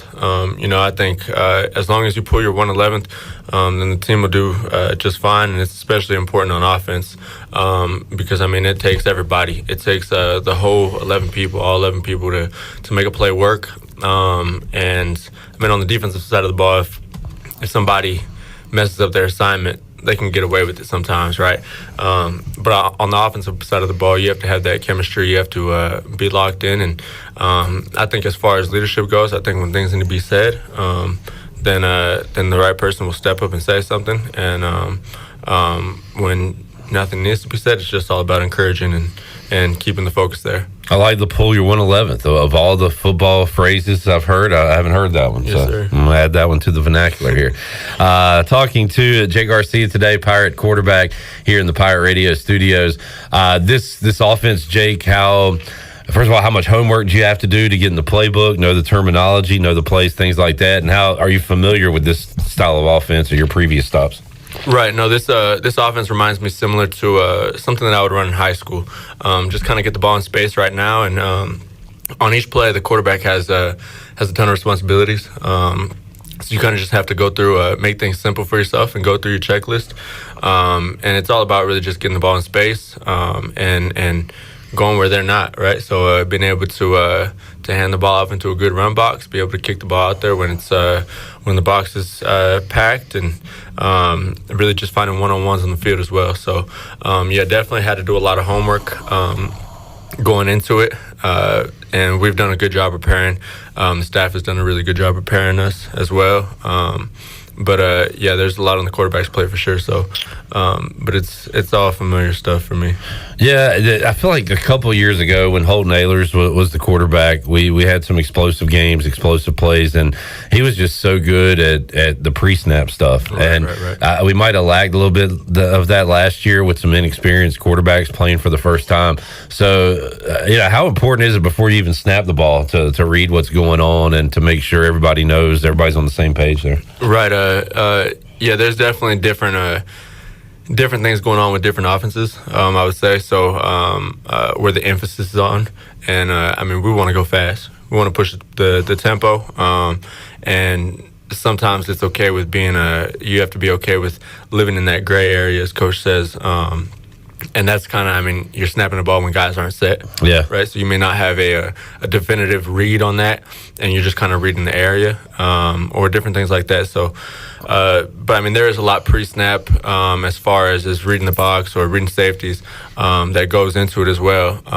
But it's definitely not as much as I've had before. But pre-snap always helps you out with an idea going into the play, like where the ball should go to. So definitely try to get that down and make sure I'm doing that each and every play. So the weapon for this offense is the speed part of it. Catching the defense on their heels. And I heard Dustin Hall say the conditioning and getting to the line and that stuff has been a challenge, but the guys are getting used to it. But it sounds like John David Baker came out, introductory press conference conference said we're going to go fast. We're going to blazing speed. Yeah. Sounds like you guys are doing that. Yeah, yes, sir. Yeah, we have to keep getting better at it, for sure.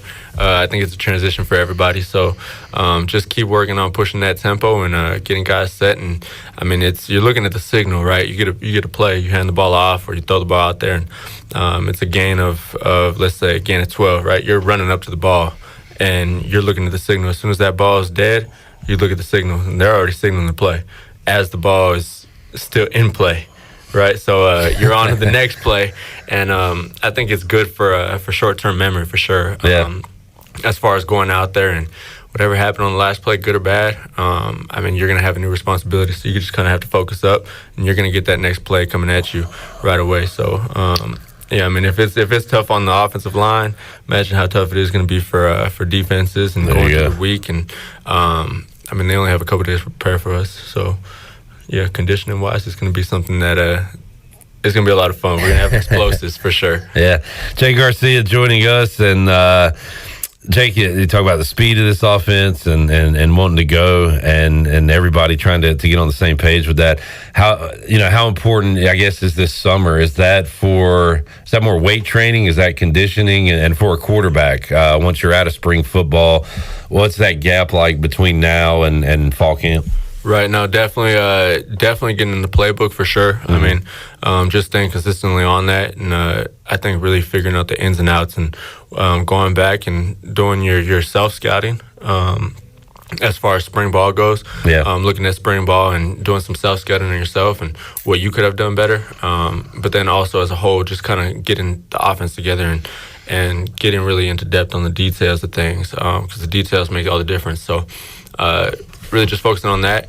And obviously the weight room piece, the conditioning piece. Conditioning is going to be a big one throughout the summer as well, and as things start to get hotter around here. Oh, man. So haven't experienced that yet. Not the Carolina heat. So looking forward to it. But yeah, no, this summertime is it's an awesome time too. Oh, you've been to some warm areas, I guess. So down in South Beach, West Coast. Yes, so sir. Let's talk about your travels. Tell us about your background and where you've been. So yeah, I'm originally from Los Angeles, California.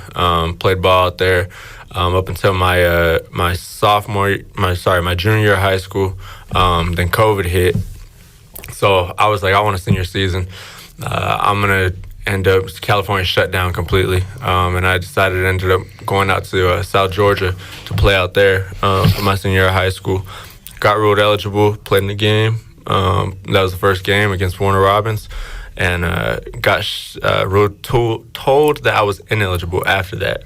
So only got to play in one game over there, and then it was a full house move at that point to go up to. And I asked Coach, I'm like, Coach, what would you do? And he's like, man, I would go. Yeah. And ended up going up to Grayson, finishing at Grayson, up right outside of Atlanta, won a state championship, and then head over to Miami. Was over there for 2 years, got to start in one game, and then tore my ankle up in the second quarter, finished out the game. Threw my first 2 touchdown passes to 2 of my roommates, and it was a good feeling. Man. Couldn't walk after the game. The next day, couldn't walk. And then, ended up doing another year over there. And then went over to Missouri last year, and we made it over to the Cotton Bowl. Just got the ring in, Nice. and yeah, here and looking for an opportunity to build a relationship with his team and to turn this thing around. Yeah, I'm sure you had some offers. So why East Carolina? Why jump from the portal to ECU? What attracted you here? I really think that it's familiarity. I feel like people go with what they're familiar with, and I've known Coach JDB from my freshman year of high school, sophomore year of high school, when he was over at USC. So, and it's an offense that I feel comfortable in. So, I mean, it's an offense that I think that I would really thrive in. And I felt that as we've gone through spring ball. So, and I mean, you look at the games, and the record doesn't reflect what happened in the games, and we were close quite a few times. So, I mean, I just think that we got to finish and get over the hump. Yeah. And I think we could turn things around. I know that for a fact. So, I mean, look, we said it last year, even a decent offense. The Pirates are probably bowling last year because the defense was fantastic. You get to see it every day. How are those battles going, inter-squad with offense, defense? Oh, yeah, it's fun. It's fun. We go out there every day, and that defense does some funny stuff. They do some funny stuff. They're running all over the place, man, and but they're a solid defense, and they make us better, and we make them better, and iron sharpens iron. So we go out every day, and I try to connect with the defensive guys as well. Try to talk to that side of the ball. Yeah. Just ask them after practice, like, hey, what'd you think on this, or why'd you get over there? Did you see my eyes, or how are my eyes on this, or different things like that, and just try to get tips from them as well, and let them into my world as well. Right. And I let them into they let me into their world. So we kind of get feed off of each other in that way, and I just think that really iron sharpens iron. So that's great. Yeah, that's a great way to think about it. Who are I don't know, who are you got roommates on the team, or who's in your crew off the field? Yeah, I don't have any roommates, but no, I mean, I think the offense is pretty tight. So I mean, we all hang out, and I think as a team, and the summertime is also a bonding time for that as well. Yeah, for sure. But I think we're really connected as a team. So, and connected teams win. So I'm excited for this, man. Yeah, I want to say, and the people are always watching you, Jake. That goes for everybody out there. But somebody, I think it was at a baseball game or something, and said they saw you and some guys throwing maybe on your own time. So how important is that, connecting with the guys, not just when Coach Houston's got you at practice, but kind of away from practice? Right. No, it's big.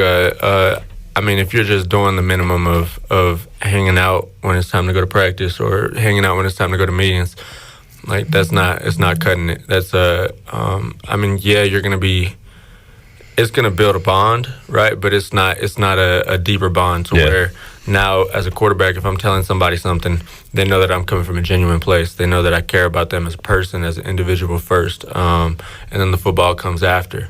And I think that's really important. And little things like telling somebody that they've been doing a good job, or little things like that go a long way. So I think really just away from the field, away from the mandatory stuff is important as well. Jake, who are your favorite quarterbacks to watch, past or present? Who are some guys maybe that you try to take some tips from, but also just like being entertained watching them? Who are those names? I'm gonna go with Aaron Rodgers. I'm gonna go with obviously Patrick Mahomes.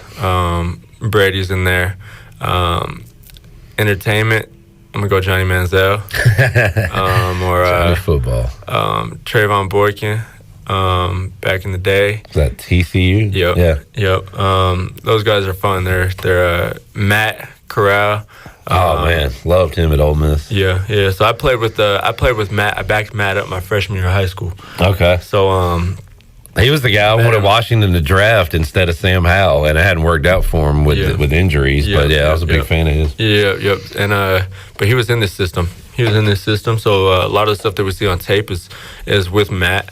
And I mean, I try to emulate some of that stuff that he does, and take things and learn from it. So you've known JDB, you said, but so you've gone back and kind of watched some of these Ole Miss offenses and things like that. Oh yeah, yes sir. Smart. And I've watched Ole Miss over the past couple of years, and I've always kind of just been in awe about how their style of play is, right? And how they push the tempo. When somebody gets tackled, and they're popping up right away, and they're running the ball to the middle of the field, and ready for the next play. And that's something that over the past couple of years I've been looking at and just kind of watching, and it's fun to watch. It's fun to watch when everybody's bodying like that. Talking to Jake Garcia in the Pirate Radio studios. Jake, as you can tell, I enjoy food. You've been to some good food spots, I guess, in your life with California and down at Miami, and now here at Eastern North Carolina. Have you tried like the barbecue and the stuff we offer here? So I haven't. As far as barbecue goes, I know Mission Barbecue is a big one. We had Mission Barbecue down in Miami. Okay. So I've had that quite a bit. I was supposed to go to Parker's. Yeah. Didn't make it out there. Classic Didn't spot. make it out there yet. That was when I first got here. Give me some other barbecue spots. Sam Jones. Okay. That's a good one. Parker's. I think I've been there. Yeah. Oh man, there There was one place that we went to. It was me, Winston, and Caden, and we went right after like a Saturday after we threw, and this was before spring ball started, and they were closed, but like they were only like doing catering at that point in time. I forgot the name of it. I wonder if it's bees or no. It was like 3 words all in one word. Huh. I don't know. All put together. I'll have to think about that one. I'm gonna pull it up. Either way, so what did you enjoy in Miami? What was the delicacy down there? I like chicken. I like chicken. I'm Mexican, so I like Mexican food. It was kind of hard to come by down in Miami, but the Cuban food is good as well. Okay. What else, man? What else? I love barbecue, though. I do love barbecue. Being out in Missouri for a year, St. Louis and whatnot, St. that was Louis really good. Yeah, you've been in some good spots, man. Yep, yes, sir. Which that is, I mentioned this earlier, but that's like one part of being an athlete is you get to kind of see the world, or in this case, see the country. So right. A lot of different spots. You need to get down to the beach when you can. I haven't been able to. Yeah, I haven't been able to. We haven't had great weather for it yet. Right. But that's a short trip down the road. So hopefully you can take advantage of everything we got to offer around here. Yeah, for sure, man. In North Carolina. Talking to Jake Garcia today. Jake, you watching the NCAA tournament at all? You keep up with that? I haven't really honestly had time to keep up with it, but it'll pop on every now and then, and I'll definitely stop and stay for a few minutes and watch and peek my head in on what's going on. So, yeah. You've been got football and school, obviously, as well. What's your major? Yep. Oh, man, that's not a good question right now. So my major was psychology. With a minor in business was my major, and then that was prior. I transferred, and when I got here, my credits, I had about 105 to 110 credits, need 120 to graduate, and was right there, and my credits did not carry over, so they ended up switching it to communications. Okay. So my major now communications, and I got set back a little bit, but at the end of the day, it's about getting a degree and playing ball. So sometimes, I mean, you pay a price with it, but I mean, I want to play ball. And you're a good communicator, so you should do pretty well in that field. I went through that at East Carolina, and I really enjoyed it. I found myself, taking the electives and doing that stuff. And my parents will tell you, I probably stayed in school a little too long. But once I got to my major classes, I knocked those out quick and enjoyed it. So enjoyed that part of it. Talking to Jay Garcia today. Well, Jake, what are your expectations for the scrimmage on Saturday? I know you guys will be splitting reps. So I don't know. What do you want to see from yourself in this offense? For myself, I just want to be decisive. I want to play clean. I want to play clean football. Be decisive, have an idea with where I'm going on every play, and just really find that comfort. Really settle in and find that comfort. As an offense, man, I just want to be explosive. I want to be explosive, and it doesn't really matter how the ball gets in the end zone, but we're going to get the ball in the end zone. So whether it's a little 5-yard throw or you throw the ball at the line of scrimmage, you hand the ball off, you run it in. I mean, the ball's got to get in the end zone. So that's the expectation, and that will always be the expectation. And I'm looking forward to see what our defense has going on too. I'm very excited about the defensive side of the ball and the unknowns on this offense with all the work you guys are putting in. Can't wait to see it on the field. Did you opt into the college football game? Yes, sir. All right. How pumped are you to, be on the game and be able to throw balls with Garcia on college football? I'm excited, man. I'm excited. We have to get this offense to be really explosive and get the ball in the end zone, man, so that everybody's overall goes up. I mean, what's your speed rating going to be? Too low? If they saw the start at Miami that I had, I hurt my ankle pulling the ball in his own read, and I don't run like that. Like, that's not what I'm looking for, right? I'm looking to push the ball down the field, or hand the ball off, or do whatever, but at the end of the day, when the ball's in my hand, like I'm gonna go fight for it. and I put my body on the line. But I mean, I pulled the ball and I ran for 50 and got caught on like the 4-yard line. Man.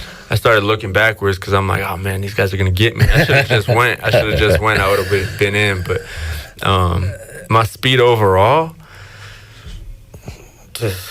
Can we get in the 70s at least? Yeah. Yeah. All right, yeah, we can work with that. Sure. All right. We'll see. High 70s. Let's go high 70s. We'll see. I mean, and you mentioned Mahomes earlier, and for everything he does with his arm and the magical plays, he kills defenses on 3rd and 7 and gets 8 yards. Yeah. I guess you got to have that in the arsenal, right? Right. Definitely. Yep. Well, Jake, nice to meet you, man. Appreciate you coming down here, talking some football with us today. We wish you the best of luck. We'll talk to you out on the practice fields, but keep up the good work, man. Thank you. I appreciate it.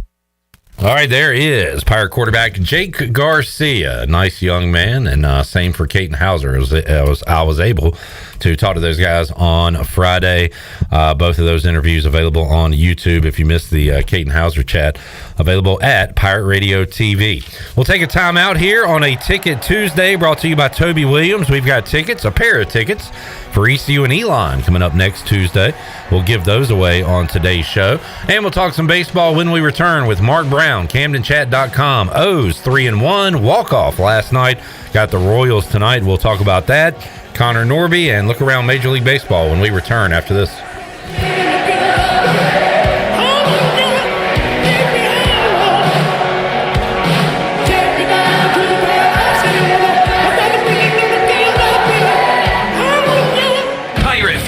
Presented by Optimum, offers a full day of piratical tomfoolery for all ages. This free event includes over 125 vendors, food trucks, art demos, inflatables, and of course, pirates. Join us on Saturday, April 20th from 11 a.m. to 8:30 p.m. for live pirate reenactments, great food, and so much more. Finish off the day with a concert at the Greenville Toyota Amphitheater from Sister Hazel with special guest Taylor Holder. For more information, visit piratefestnc.com. It's going to be awesome. Country music artist and comedian Rodney Carrington is coming May 4th to Weldon Mills Theater, Eastern North Carolina's best entertainment venue. Conveniently located just off I-95 in Roanoke Rapids, Weldon Mills Theater offers a hassle-free entertainment experience with free parking, wallet-friendly concessions, and a cozy atmosphere. With comfortable seating throughout the venue, there isn't a bad seat in the house. Join Weldon Mills Theater for a memorable event where you can relax and make lasting memories. Get your tickets for Rodney Carrington on May 4th at WeldonMillsTheater.com. This is your What's New update brought to you by Greenville Auto World. What's new? Greenville Auto World has new owners and is part of the DriveHereNow.com team of dealerships. New owner Tommy Cook and his team have 4 dealerships with a fully stocked inventory, over 200 SUVs, trucks, cars, and over 50 lenders, and has financing for anybody. Get shopping today at DriveHereNow.com. Greenville Auto World, Highway 43 at Bells Fork across from Speedway. Pirates supporting pirates. At US Cellular, you can get a new phone for $830 off with no trade-in needed with any unlimited data plan, which means you don't have to trade in your old phone for a new one. That must sound good to you, guy with a junk drawer. I'm going to sell it to my sister. Who am I kidding? It's going right in the junk drawer. Get $830 off. US Cellular, built for us. Terms apply. Visit uscellular.com for details. This is Brandon Tate, owner and operator of Atlantic Wireless, an authorized agent for US Cellular since 1997. Visit atlanticwireless.com to find the store near you. We go beyond the call. Hey Pirate Nation, be sure to have the best and comfortable shoes with a stop at Fleet Feet. This is ECU alum Chris Lunyon, owner of Fleet Feet of Greenville, and we provide solutions through one-on-one service to runners, walkers, and everyone in between. Fleet Feet has the tools and technology to get you in the right shoe, including a 3D foot scanner that measures arch height, width, and more. Come visit us at 207 East Arlington Boulevard in the old Gordon's Golf location. Fleet Feet, we run for you. The weather is beautiful and our screen door shouts welcome. Russell's Clothing is loaded with beautiful spring merchandise for men and women. The collection of dresses is amazing. You'll find dress or casual and accessories to complete any outfit. Our men's slacks and assorted sportswear can take you anywhere. Our personal service and our free signature gift wrap make shopping easy. Make Russell's in downtown Washington your shopping destination, because at Russell's, it's all about you, our pirate friends and customers.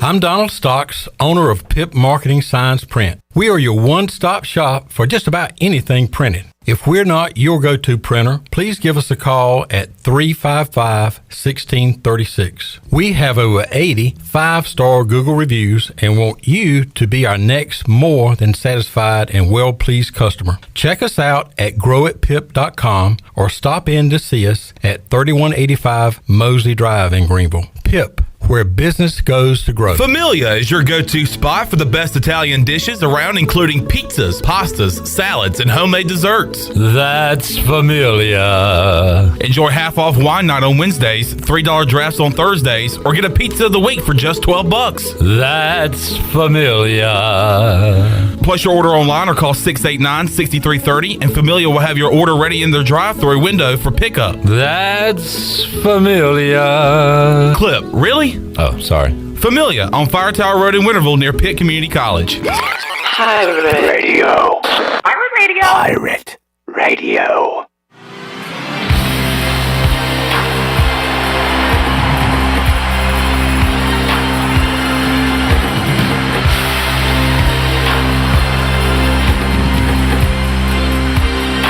You're listening to Hour 2 of Pirate Radio Live. Do you need custom t-shirts, apparel, or promotional items for your business, organization, or event? Keep it local. Print it local with University Sportswear. Contact them today at universitysportswearenc.com. Now, back to the show. Welcome back. When you walk through the doors of Villa Verde, you'll experience the sights, sounds, and smells of authentic Dominican flavors. Villa Verde is inviting you to come by and try some of their amazing empanadas, famous red snapper, grouper bites, Cuban sandwiches, and more. And you can relax on the patio with a fresh mojito or a cold beer while enjoying one of their out-of-this-world desserts like the rum pineapple cake. Villa Verde on 10th Street, a platform for good and a proud supporter of the Pirate Nation. Now let's head back into PRL. Here's Clip. Back with you, Pirate Radio Live. Richard and Shane in the YouTube chat, so they'll be at Sports Trivia tomorrow night. It's exciting. We'll see you there. Be watching some Major League Baseball for the first time at Sports Trivia this year. And we'll find something else. Let's, well, I tell you what, I don't have time because we need to get to Mark Brown, CamdenChat.com. O's in action tonight against the Royals. And we'll talk to Mark for the first time this year as the O's off to a good start. He joins us here on the Pirate Radio Live Line. Mark, how you doing, man? Cliff, I'm doing great. You know, it's been an awesome off-season for the Orioles. Got the trade for Corbin Burns. We got the new owner and David Rubenstein. Angelos, Peter Angelos passed away recently. John Angelos officially sold the team. It feels good to no longer be dealing with John Angelos, and it feels great to have the ace at the top of the rotation. Good things happening on and off the field right now for Baltimore. A lot of momentum and a great start to the season. They get a walk-off win last night. Favorable schedule to start the season at home against the Angels and the Royals. And so far, anyway, Mark, with a small sample size, you guys are taking care of business. It's looking pretty good. It's even more fun for me. You know, I was at the opening day game on Saturday, and then Sunday was Easter, so I was gone. I didn't even watch the one game they lost at all. So for me, it's like I've been in the stadium for 2 wins, watched the third one on TV. I'm like, man, the Orioles, they're pretty darn good. I haven't even seen the downside at all. It's just, guys, for the most part, are hitting the ball really hard. There's been some pretty good starting pitching overall. Even pitchers like Tyler Wells and Dean Kramer had a little rough patch and got over it more or less. And it's been a fun first handful of games here. I hope it continues. Yeah, and some familiar names. You mentioned the addition to Burns, but look at a lot of guys hitting right now with obviously Rushman and Mullins, Santander, and all the Mountcastle. A lot of familiar names, Gunnar Henderson. So guys you saw last year on the field performing, back at it again this year. And you got to like that too, all right, Mark? Having fan favorites, knowing the guys in the lineup, and they're actually good, productive ball players. Oh, absolutely. I mean, I keep thinking about, like, the Orioles won 101 games in the regular season last year. And of that team, the only really two key contributors who were not on the opening day roster this year are Felix Bautista, who's, of course, out for the year due to needing Tommy John surgery, and Kyle Bradish, who will hopefully be back in about 6 weeks. That's my current hope.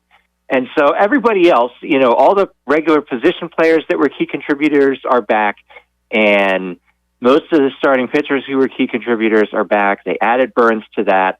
They've got Craig Kimbrell, who's looking to maybe add to his Hall of Fame case over the last couple years of his career, who's going to be here hopefully getting some saves, although he did blow his first opportunity last night due to a bit of bad luck. And so there's a lot of continuity. That's good, as you said, for fans just having familiar faces to root for. But it's also good because the team is really good, and the same guys are back, and they're mostly all young enough where it's not like, okay, now everybody's a year older, they're going to be a little worse. They're, okay, everybody's a year older, they got more experience, and maybe they're going to do even better. And that's really fun.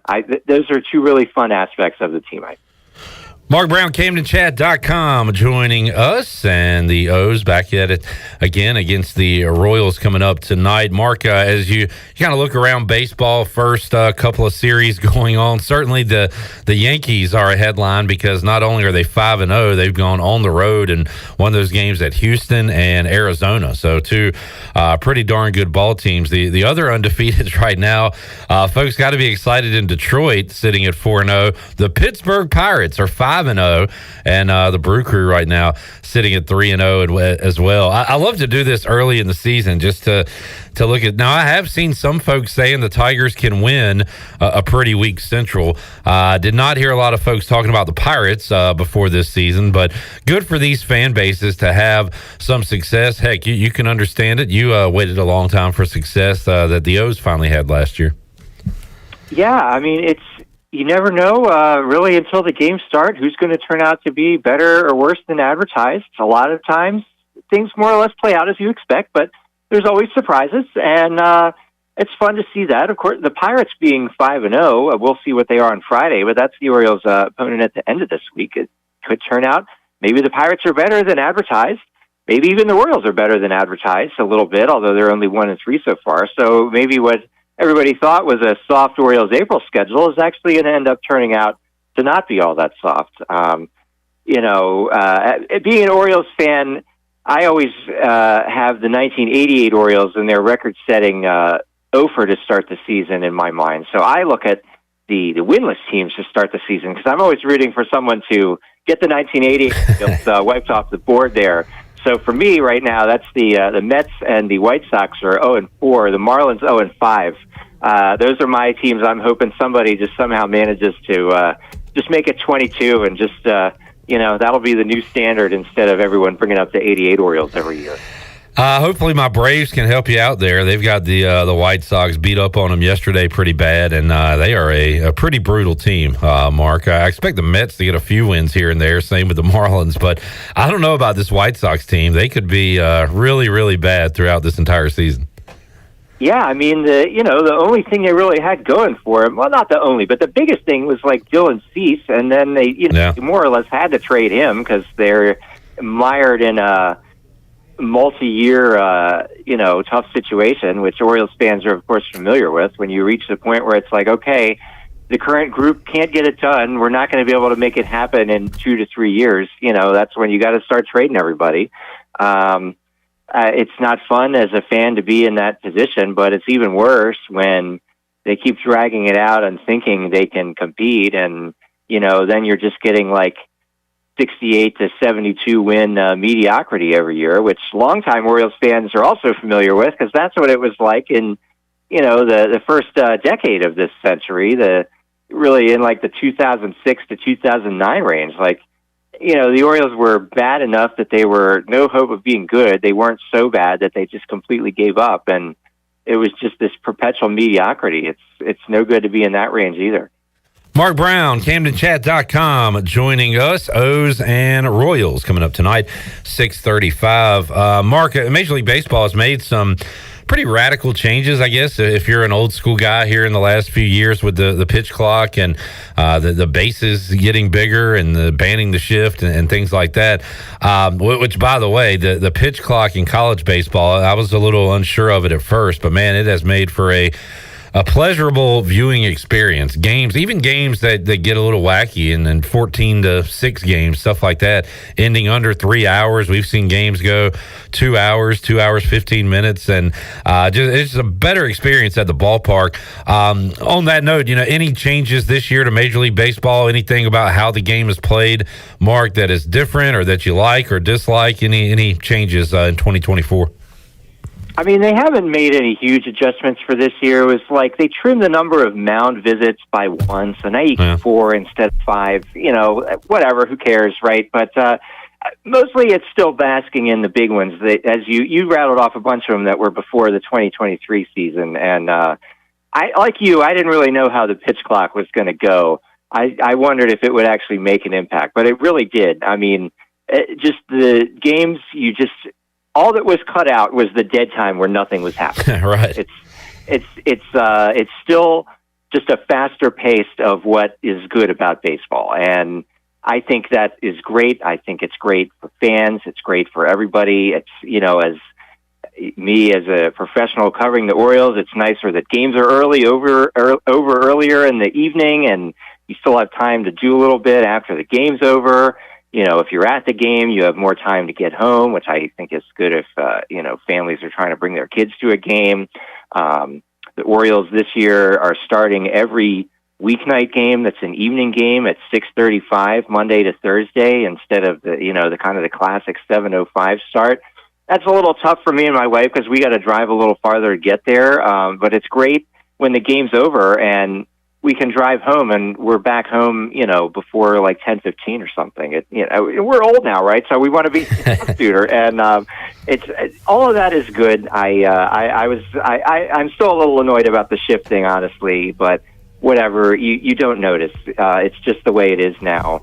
The players line up in different places, and you can get. Guys who are lefties can sneak it through between first and second base now in a way that they couldn't when you could shift. And, it's annoying to me that they did it, but at the same time, does it negatively impact the game experience in any way? No, I don't think it does. So, okay.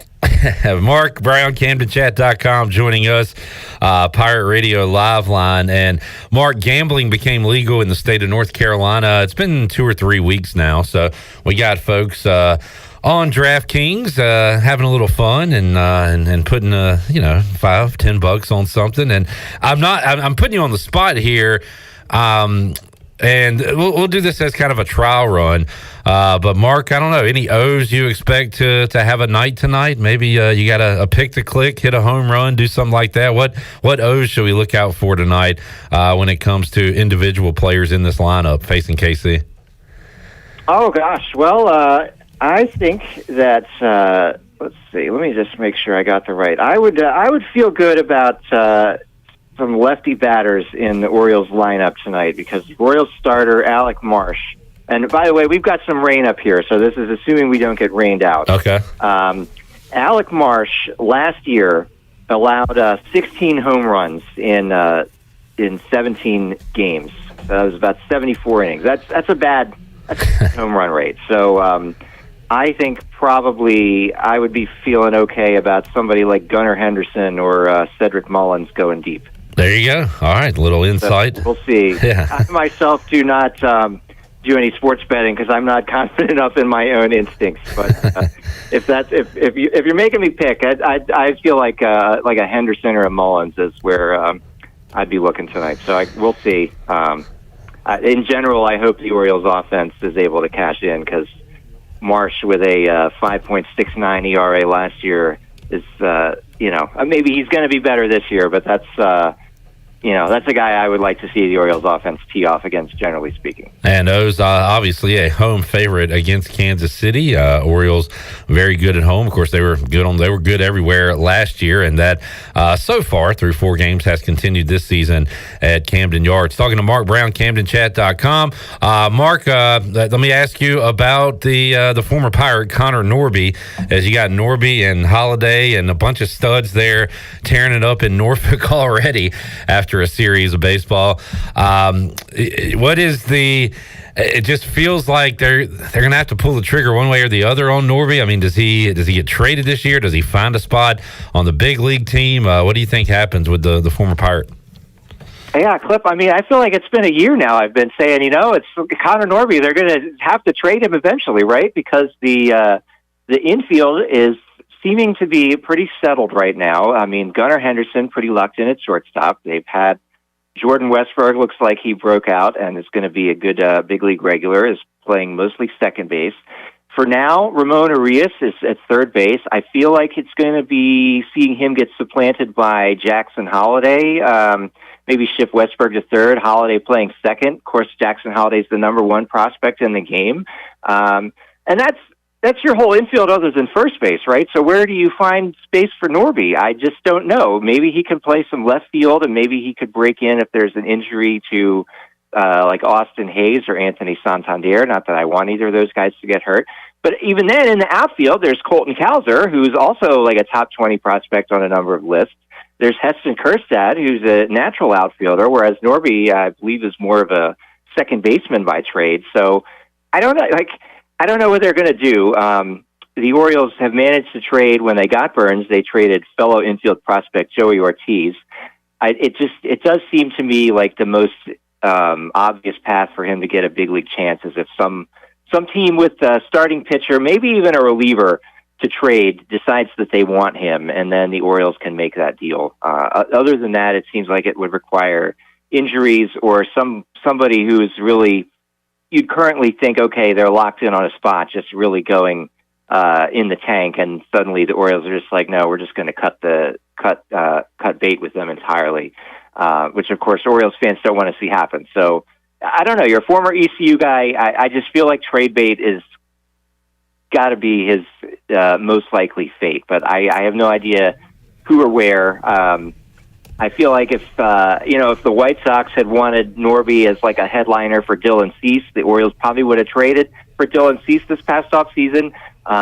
It seemed like their demands were higher than that, and so the Orioles turned elsewhere and ended up getting Burns, which I don't mind one bit. I think Burns has been more consistently good than Cease, who really was not as good in 2023 after pitching at an ace level in 2022. So I don't know. I mean, where do they fit Norby in? You asked me, and I've been asking myself the same question for a while. I don't know what they're going to do with him. It does feel like somebody's going to have to trade for him to get him onto a big league roster, maybe. And real quick, Mark, remind me, how active were the O's at the deadline last year when they were making a push? What did they do last year? Well, they didn't make any big moves. They ended up trading for then Oakland pitcher Shintaro Fujinami, put him in the bullpen. He was a totally wild guy, struck out a lot of people, but sometimes had no idea where the ball was going. They didn't end up having him on the ALDS roster. They also made kind of a smaller trade for then with the Cardinals, Jack Flaherty. They traded a handful of lower-ranked prospects for him, including another infielder, Cesar Prieto. So they still, traded somebody, but not Norby.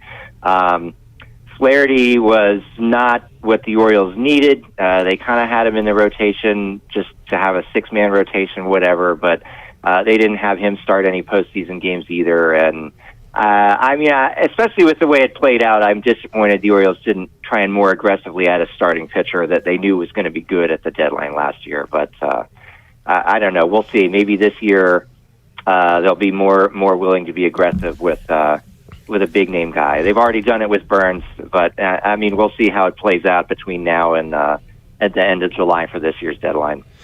You can head to CamdenChat.com and get to know everything going on with the Orioles and minor league baseball as well. See a Grayson Rodriguez article up there talking about the walk-off as well. And also, Mark, live game chats, things like that, right?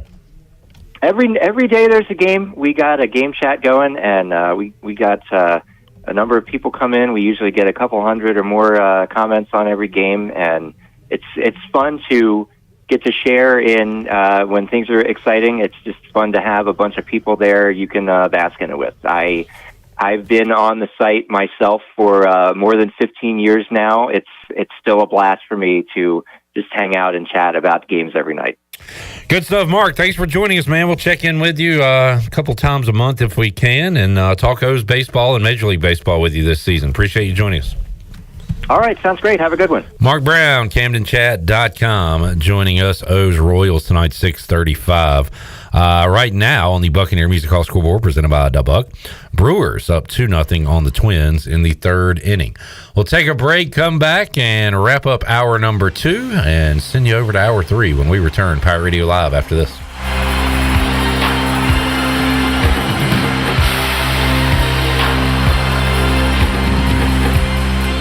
Here with Jeff Stein at Brown & Wood. It's a great time to buy a used vehicle. It's not a great time, it's a perfect time to buy a used car from Brown & Wood. We have over 115 used vehicles in stock, and we're number one in the market on price. We have limited lifetime powertrain on all of our used cars under 80,000 miles, so go to brownandwoodauto.com to find out more.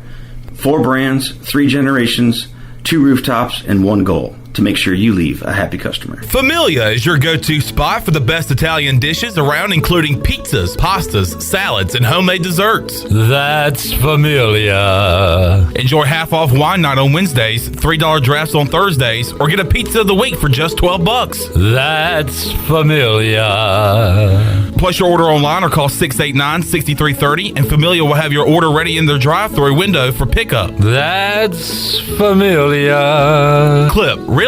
Oh, sorry. Familia on Fire Tower Road in Winterville near Pitt Community College. Your first stop for shopping is at Shimmer Boutique. This is Ashley from Shimmer. We are fully stocked with the latest apparel, shoes, and accessories and more. If you need gift ideas or some shopping therapy for yourself, stop by today. Looking for the hottest shoes on the market? Shimmer has the biggest selection of Hey Dudes anywhere. Shimmer has the newest Yeti products and colors. Want this year's most popular bag? Shimmer has a great selection of all your bog bag needs and accessories. Shimmer in Greenville, Winterville, and Jacksonville.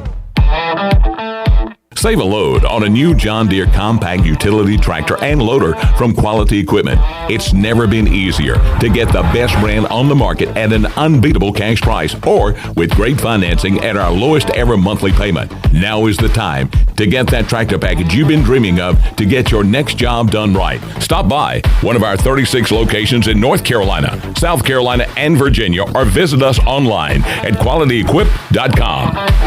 This is Talbot Green with Integrity Home Mortgage. Are you ready and pre-approved if the home you want to purchase comes for sale today? This is a very important step when trying to purchase a home in the current market. Integrity Home Mortgage offers a wide variety of loan programs. Our team of Talbot Green, Braxton Green, and Joanne Weir has over 50 years of experience and is committed to providing you with the superior customer service you deserve. To get started, call me, Talbot Green, 714-2076. Talbot Green, NMLS 120331. For informational purposes only. Integrity Home Mortgage Corporation is an equal housing lender. NMLS 208516. UBE and PirateWear.com are proud to offer the Pirate Nation its largest inventory of ECU merchandise and tailgate supplies ever. UBE has the best prices in town, so that makes UBE your one-stop shop for all things ECU. UBE does daily restocks of Champion, Adidas, and Under Armour. Don't forget to bring your young pirates to plunder the Crow's Nest, which is the only kids store dedicated to ECU. Plenty of free parking in Uptown Greenville. Visit them online at PirateWear.com. Go Pirates!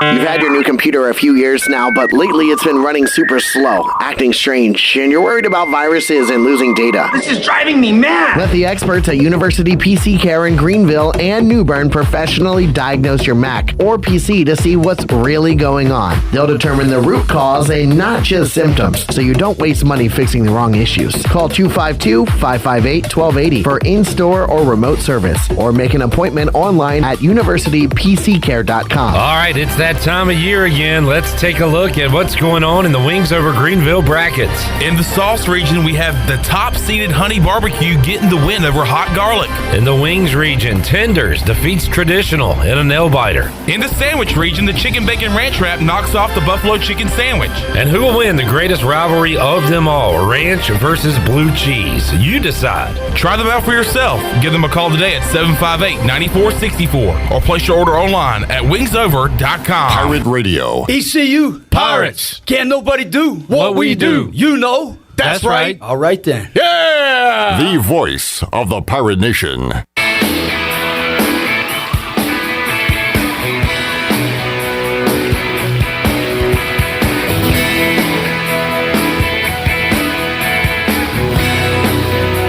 You're listening to Hour 2 of Pirate Radio Live. Do you need custom t-shirts, apparel, or promotional items for your business, organization, or event? Keep it local. Print it local with University Sportswear. Contact them today at universitysportswearenc.com. Now, back to the show. Welcome back. The Buccaneer Music Hall is your beacon of music in the land of pirates in eastern North Carolina, and they are open 7 days a week with live music every night with the best lineup of bands on the weekends, and ladies get in free. Sunday Fun Day has free pizza all day, cornhole tournament starting at 3, and of course all the game action with their 18 TVs throughout the entire place. You can check them out on Facebook and Instagram for the latest, and we'll see you at the Buck. Now let's head back into PRL. Here's Clip. All right, Zach's got me watching soccer in here. Sure do. On a Tuesday. Tottenham and West Ham knotted up at 1 in the 85th minute. Tottenham absolutely dominating this game, but can't score. Buccaneer Music Hall Scoreboard presented by The Buck. The Buck. Jamie said Zach has to learn to say The Buck after Clip says The Buck. Yeah, if Shirley's tied up, I'm going to need you to. Okay. I'm so used to being in there and Shirley just immediately The Buck. Yeah. So I'll learn. I need backup. Delaney, that goes for you too. The Buck. If nobody's here to answer the call. Big baseball game going on in Raleigh about an hour from now. East Carolina and NC State. Line pretty even, I saw earlier. NC State's like minus 115, ECU minus 105. So about as close as a pick 'em you can get to in that game with a high total. I think Brandon Manning said 8-7 Pirates yesterday. Okay. Total, I believe, is at 13.5. That sounds about right. So, I mean, ECU hasn't lost by more than 2 this year. So the 1.5 line, if we were to lose, are we still at? Is 2 the biggest? 2 is the biggest, and that was against. I think one of the UTSA games. Oh, okay. So for a while it was 1, right? Yeah. And then we had a 2-run loss. So yeah, Pirates have stayed in it, and of course won a lot of these games. They've won 4 in a row as they head to Raleigh coming up tonight. All right, quick segment here because we got to take a break. We got to introduce and welcome in Bryce Williams. We'll hear from Mike Houston and Marlon Gunn, the big dog, Glenn Griffin. Going to head out to practice shortly and hear from Mike Houston, Blake Harrell, and John David Baker. We'll have that on our social media coming up later on and on the show tomorrow. But when we return, some Pirate football talk, Fleet Feet rundown, and it's Ticket Tuesday.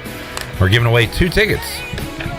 Not to Paradise, but the next closest thing, Clark LeClaire Stadium, ECU Elon, coming up next Tuesday. We'll give away some tickets coming up in hour 3, and that hour 3 is on the way after these words. Into my heart and into my soul, get out of my way, get out of my sight, I won't be walking.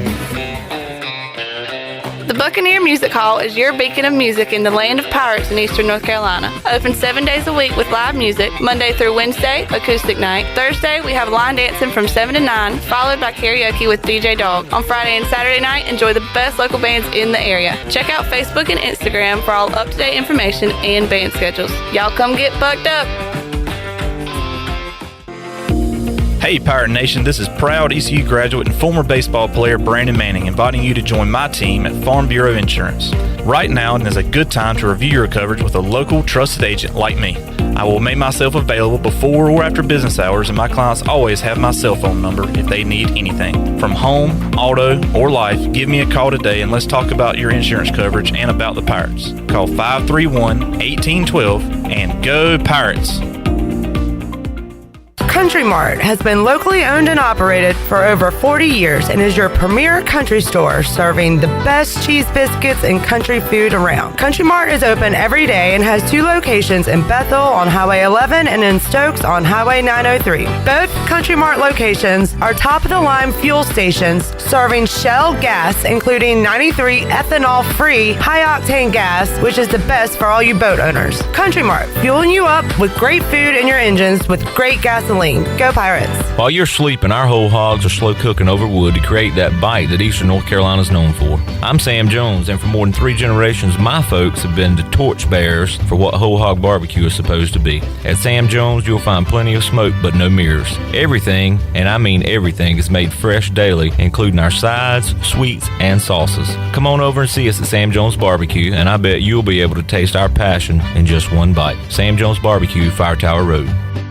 Here with Tracy Ayers from ENC Pirate Realty, and you have some exciting news about your new partnership with Allen Tate Realtors. Yes, we're very excited about our partnership with Allen Tate. Real estate is a people-centric industry. We chose to partner with Allen Tate due to its stellar reputation throughout North and South Carolina and its broader partnership with Howard Hanna. Please visit us on Fire Tower Road in Greenville or online at encpiraterealty.com. Remember, at ENC Pirate Realty Allen Tate, we close the deal or someone walks the plank. Go Pirates. It's bow time. When you combine the bold taste of a Bojangles Chicken Supreme with dill pickles, Carolina Gold barbecue sauce, and a toasted bun that's great on the go, you get Bo's Bird Dog. In fact, you can grab 2 of them for $5, available for a limited time only. It's bow time. It's bow time. Bojangles' new chicken rice bowl is bold from the bottom up, with a base of dirty rice, Cajun pintos, grilled chicken or supremes, and a sprinkle of cheese. Like it hot? Add a dash of Texas Pete. Head to Bojangles and try the new chicken rice bowl for a limited time. It's bow time. Saturday, April 13th, the 4th annual NC Strut Masters Championship is back. Presented by Whitetail Properties Real Estate. Turkey hunters from all over the country are headed east to put their skills to the test, and the top scoring birds will win big cash prizes up to $30,000. Live performances by Sadie Bass,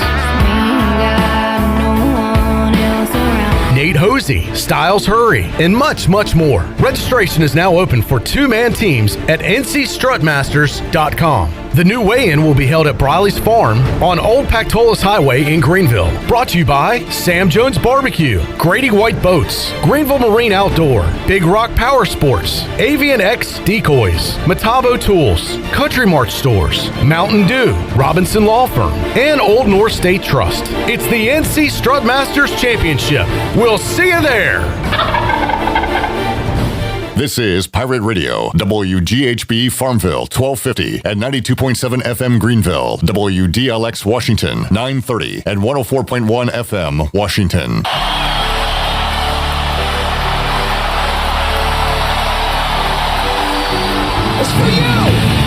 You're listening to Hour 3 of Pirate Radio Live. This hour of PRL is brought to you by Bud Light, reminding pirate fans to stay in the game and drink responsibly. Bud Light, the official beer of the ECU Pirates, and proudly distributed by Carolina Eagle Distributing since 1989. Now, back to the show. Welcome back. Are you ready and pre-approved if the home you want to purchase comes for sale today? Integrity Home Mortgage offers a wide variety of programs ranging from conventional, government, and portfolio loans. The Integrity Home Mortgage team of Talbot Green, Braxton Green, and Joanne Weir offers over 50 years of experience and is committed to providing you with the superior customer service you deserve. Call them today at 252-714-2076. Integrity Home Mortgage, Pirates supporting pirates. Now, let's head back in to PRL, and as we do, Clip, a quick Buccaneer Music Hall scoreboard update. As ECU softball is underway, Campbell and East Carolina in Bowie's Creek. No score as of yet. They just got started. So we do have a runner at first base, though. Is that on? Oh, it's Campbell, so probably not on the plus. No, it is not. So it's on the flow, Boom. And that means I am doing live stats. All right, fair enough. I'll keep an eye on that for the next hour, and then once we wrap up here, they'll get underway in Raleigh for ECU and NC State baseball. Big game going on in the state of North Carolina today. All right, joining me inside the Pirate Radio studios, former East Carolina tight end. He is Bryce Williams. I was baptized by the fire in your touch and the flame in your eyes. I'm born to love again. I'm a brand new man. There we go. Chandler and I, a.k.a. Broken Dumb. Brooks and Dunn cover band. That's good. That's good. Sweeping the And nation. Cooper Greer. Featuring Cooper Greer. An actual musician playing the guitar there. Yes. Good fella. That was fun when he came in here. Need to get him back in here and do some more singing and strumming. Are the CMT Awards like every week? I feel like I see them all the time. I see it. I was watching basketball and they said like during a break, it was like, we're gearing up for the CMT Awards. I was like, what? I feel like I see that every week. I don't know when they actually are. But speaking of TV and music, Shirley, I saw a Blake Prohl update here in the last day or two. So give us the latest on the former Pirate wide receiver and his American Idol status. Okay, so full disclosure, I don't watch American Idol. However, I do know that Blake Prohl has made it to the top 24. So he has made it all the way through and is now the last of the, I guess they'll whittle it down, obviously. But he's in the top 24, which is a lot further than I think a lot of folks thought. He could go, but unless you talk to Holton Ahlers, because Holton said he could win the whole dang thing.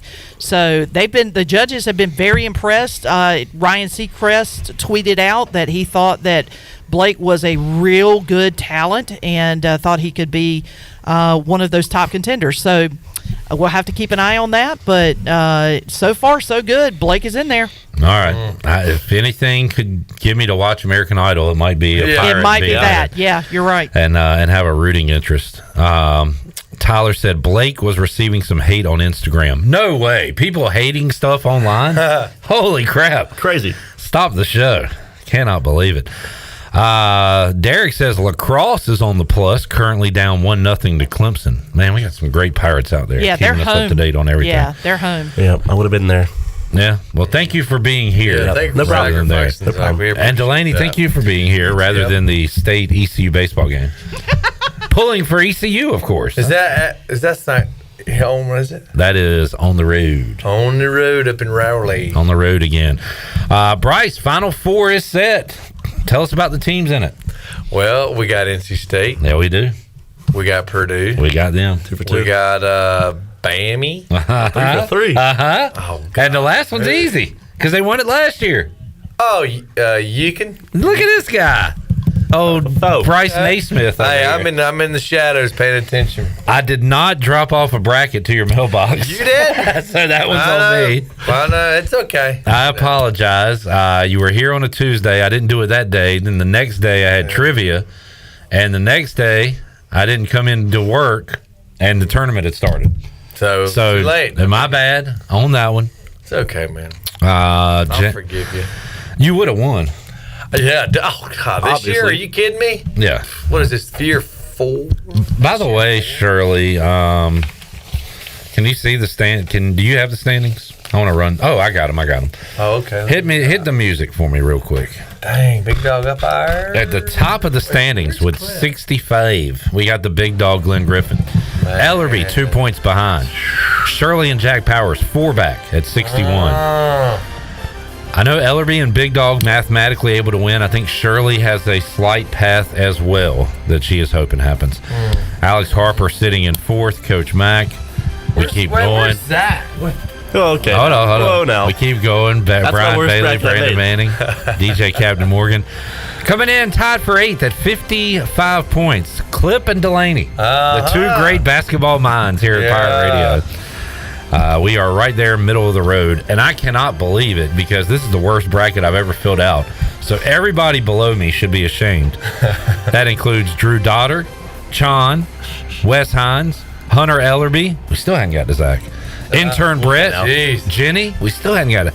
Finally, we get to Zach, who is 1 point away from last place, which is taken up right now by Mark Alexander. Zach, what went wrong? On my best bracket, if I used my best one, I would have had 76. We don't do that. You can't. I'm just saying. How many brackets do you fill out? That's not a question we need to be asking right now. 24. Right. 24 brackets. That is not even brackets. That is lame, man. Ow. That is 1 year. I have a perfect bracket. You don't know when, but 1 year. Wow, 24. And I won't be ashamed that I'm holding Warren Buffett's entire worth. Goodness gracious. The bracket challenge. Zach filled out 20. Is this the most you've ever filled out? Or no, last year I did 25. I missed one this year. You had to cut back this year? Well, I just couldn't find another stat to fill out a bracket on. You know, I'd get lost on where I change. I mean, that's... Well, it's got like every I bet there's some identical ones. I guarantee it. Because I just do it based off a random stat. It's like offensive efficiency, defensive efficiency. So you go through stats? Oh, yeah. So you don't just go, let's go here, let's go there. Nope. That's what I would have done. Each one is I go through a different stat for each bracket. Well, I don't know what stats you were using for the Pirate Radio one, but you can trash those for next year. Not using that one. I think that one was offense versus defense, just like adjusted rating. So who do we need to win what for a winner? I know Ellerby needs Alabama to win and Purdue to lose, and I think he'll be in a good spot in the Final Four. Right. Shirley, what do you need to happen? I need for UConn and Purdue both to get to the championship game, and Which Purdue is likely. Yes, and Purdue to win it. Which is a little unlikely, but Big Dog does have Purdue in the championship game. Dang, how the heck? What in the world? She ran that all the way down by herself off the draw. ACU lacrosse up 3-1 on Clemson. Hey, what was the deal with them throwing their stick every time again? The refs have to check to make sure the stick was not modified, so the ball can be swung out of it and not held into it. Because if So they they can have to squeeze, check the net. They They can do squeeze that the stick every time? Yeah, because they can squeeze the stick to make the ball hold into it, so they can't get it smacked out, which is illegal. Really? So they check So the every stick. So every time they score, they drop the stick. The ref checks it and then hands it The back to referee the just player. picks up the stick, puts the ball in it, rolls it out. Yep. She did a dang spike, a stick spike. Oh yeah. Oh, She's excited. I tell you what, I would not want to be the goalie. Clemson's a good team. This is a good game. You know what's fun that they have to check it is it's kind of like a celebration when you get to throw your stick. It's spiking. You're allowed to can- throw your you- stick. Yeah, you can throw it down. You can't throw Oh, it I up. was going to fling it up. Yeah, you can't. Yeah, you can't there's bat Carpe flip it. Omni I was talking about. What's that? So you saw one of them at the Sheets. at Sheets earlier What's today. a carpe? It Omni? means sees everything in Latin. Sees everything. Not Carpe sees Not just the day. but everything. That'd be Carpe Diem.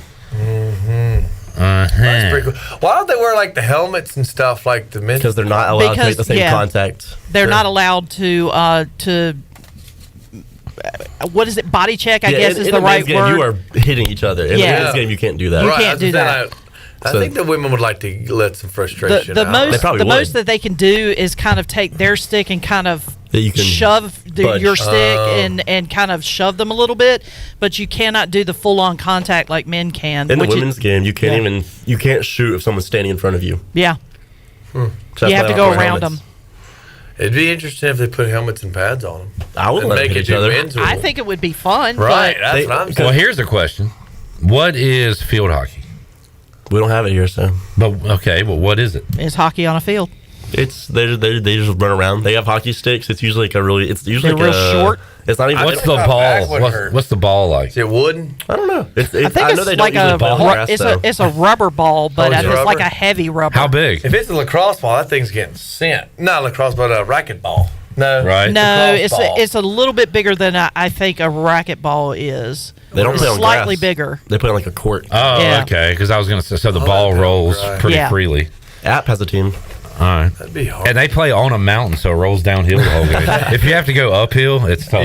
I know Carolina has a team because They're the whole good at it. yeah, because the whole story is they had a player that was a really good player. She graduates, she comes back and gets hired as the coach. First First year wins the national championship in Oh, field yeah. So hockey. she won it back to back as a player, then a coach. Then a coach.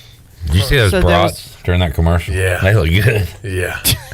I love how we just completely did a little 90-degree angle turn on that conversation. We have a club team. They play at Field St. hockey? John's. Did you know Zach is a club athlete? I didn't know that. What do you play? Cross country and track. Nice. Yeah. What do you do in track? So you're a little distance fella. Pretty much. Speaking of which, you said you got a race this weekend. Yeah, what you got? 10K. 10K. Not Club Sports Associated, just a 10K race. Yikes. How long does that take you? It's a 6.2 miles. My goal this weekend is 50 minutes. Man. It'll be my first race 10K. I've done that distance before, just never in a race. And you're running / jogging the entire time? Yeah, you want to average about an 8:06 mile with 50 on the dot. Okay, you said 6.2 miles in how long? 50 minutes is my goal. I did a 5K and it took me 48 minutes. My PR sophomore year of high school, right before COVID, because I stopped training, was 19:54 in the 5K. Just under 20. I haven't done I did a 6-minute mile in middle school and I've never been able to beat that. The big milestone in cross country when you're like in the freshman, sophomore year of cross country is to break 20. And then I broke 20. I was like, okay, we can drop it from here. And then COVID hit and I stopped training. We need to do some kind of thing, and if you lose, you have to run a 5K or a 10K while filling out brackets the entire time. I can do that. Do I have to write it, or can I just like say who I pick as I go? Well, nobody's gonna be running with you. Maybe you can I can drive a golf cart beside me. yeah, or just use your phone. Oh yeah, true. I Put can do in that. the winners. Delaney volunteers to drive the golf cart. I got that. All right, fair enough. Jamie says, Zach, wait till you get out of college. There'll be no time for 24 brackets. What field are you looking to get into? Professional-wise? I would like to stay in sports. My big goal would be work for a soccer team in their analytics department. Interesting. You are an analytical fella. I am, so that's the big goal. I need you to do some advanced stats for Pirate Radio Live. Yeah. Like how many times I say during the show? I gotta watch a whole 3-hour clip. Pins have the clips been broken off of? Yeah. From him. How many times do I shuffle my papers? Yeah. Break management. Like you could come up with some good stats. Oh, yeah. The average amount of papers in that stack. There was a time where I kept up with how many times Bryce said dang in his segment. Oh, yeah. Dang. Yeah. I kept a dang meter down here. Don't we have like a supercut or something? See if I don't know if we have a supercut. Like a dang supercut or I want to. Daggum. If I didn't do it, if there is one, you did it, and I I have no done idea one. where it's at. Jamie would watch hockey with racquetballs. Tyler would watch the ice football. Is that a thing? Ice football. Oh, they play on a hockey arena and they just wear normal shoes. Oh my god! So it's really goofy looking.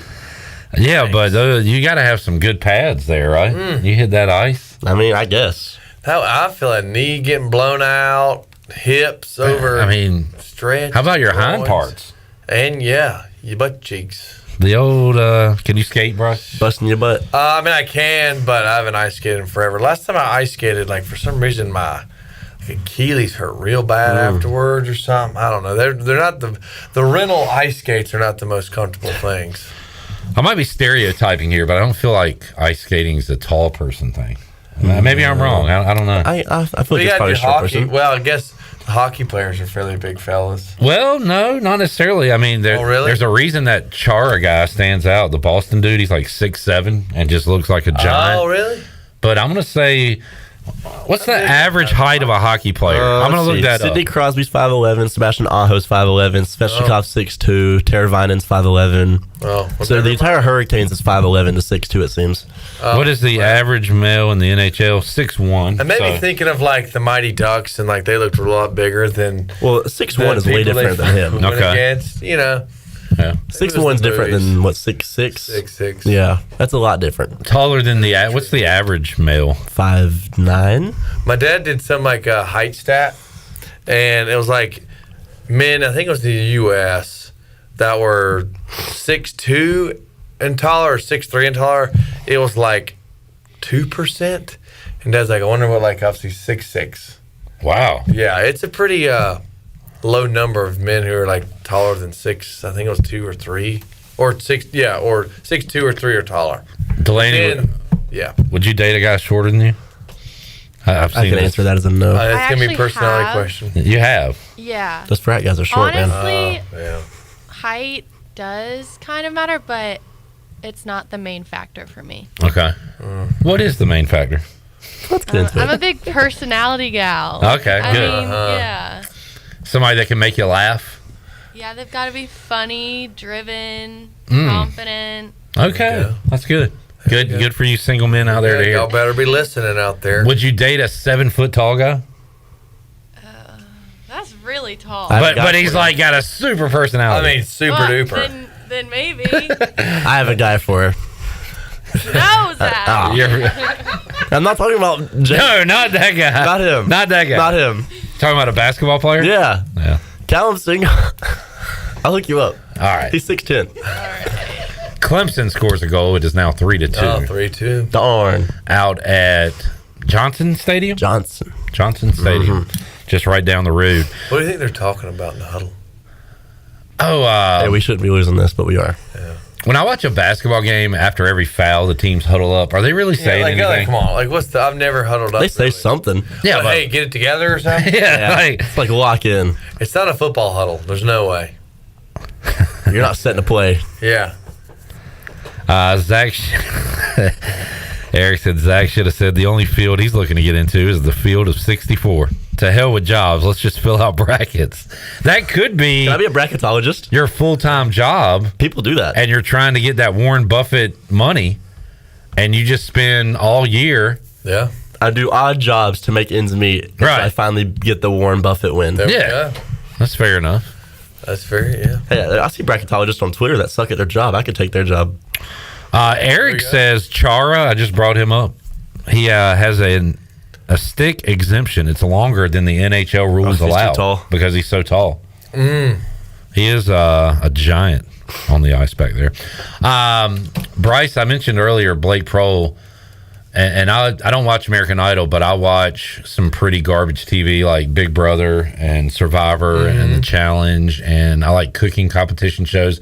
If you were on like a reality competition show, which one would you be on? Just a reality what again? Like reality competition type show? I thought you said cooking show. No, well, it could be that, but competition, maybe like was it Redneck Island with would be cool. I haven't seen that one. And what was Skull Ranch or was that Stone Cold? Stone Cold. Broken Skull Ranch? Broken Skull Ranch. That'd be cool to do. What is Redneck Island? What are the competitions So there? Anna's cousin was actually on. Another Stone Cold Steve Austin thing. Anna's cousin was on it? Yeah. Darn, 3-3. I forgot what year. A competition to win $100,000. Wow. All right. Yeah, dude, the Redneck Island or Broken Skull Ranch would be kind of, is that outdoorsy stuff? Yeah, it's almost like a Spartan. Well, you like a Spartan thing almost. Like you can like wrestle the guy. Like they have a group of guys and girls, or it's kind of just like it's bad A's or whatever supposedly, and they just do different obstacles, or like they'll do like the whole like sumo wrestle, like stuff like that. Yeah, it's pretty cool. That'd be fun. Zach's dad, Jeremy, says, let's don't encourage him. Yeah, Zach, go get a real job. Okay. You can do your brackets in your off time, your downtime. All right, I tell you what, let's take a break. When we come back, we'll hear from Mike Houston and Marlon Gunn, talk a little spring football. But as we go to break, Pirates are in action today on the road. They'll be home next Tuesday, and we want you to go to the game on us. So we're going to give you a pair of tickets to ECU Elon right now to caller number 6. Caller 6, 317-1250 is a winner, courtesy of Toby Williams and Cellular Warehouse. Toby and his team are in the business of delivering phones and tablets every day to customers. Take out the hassle of going to a store. The best part of this is the service is free. You can call Toby today, 252-799-7051. Let his team make your wireless experience fast and easy. Cellular Warehouse, your local U.S. Cellular authorized agent. We're doing caller 6 right now, 317-1250. Back with Bryce Williams and some football talk after this.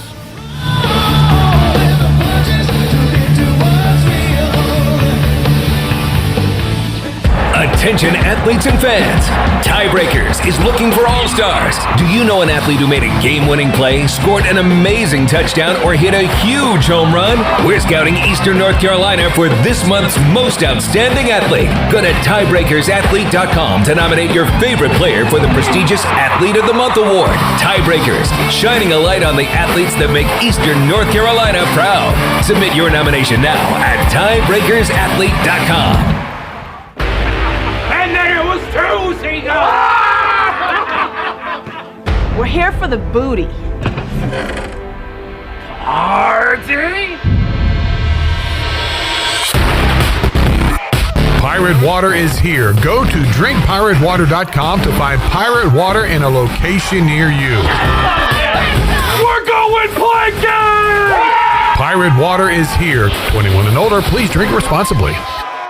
Washington's favorite place to eat and where all the locals go is down on Main Street. Down on Main Street's famous weekday lunch specials are only $7.99. Stop by for the house salad with grilled chicken, the half club sandwich with chips, or everyone's favorite, the fried shrimp plate. After work, Down on Main Street is the perfect spot for dinner and a drink on the patio. Join Down on Main Street every Wednesday for half-price wings from 4 to close. Down on Main Street in historic downtown Washington. Go Pirates!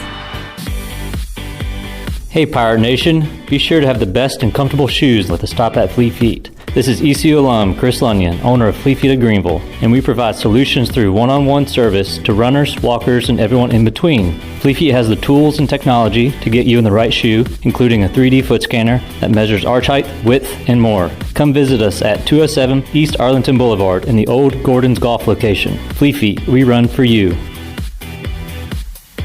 Get inspired and freshen up your home during the Spring Savings Event at Bostic Sugg Furniture. Springtime is the best time to find beautiful furniture at prices that are just your style. Plus, 6 months special financing. Save up to 70% off clearance items and closeouts. Plus, take an additional 10% off all American-made brands. Make bedtime the best time on a new mattress with up to 48 months special financing during the Spring Savings Event. On now at Bostic Sugg Furniture. Great food, great atmosphere, and great service is Attavola Market Cafe. Attavola is simply a restaurant that focuses on that, being a great restaurant. There's something for everyone at Attavola. The menu offers a variety of great choices like pastas, pizzas, sandwiches, soups, salads, and seasonal rotating selections. Lunch or dinner, Attavola is always the right call. Call ahead and get Attavola to go, or stop by the bar for a drink with friends. It's simple. Come and eat at Attavola Market Cafe, Red Banks Road next to Food Lion, and AttavolaMarket.com. Attavola, Pirates supporting Pirates. Hey, Pirate Nation, this is Parker Bird, and the best place to go for custom t-shirts, apparel, or promotional items is University Sportswear. University Sportswear was super easy to work with when I needed my custom shirts.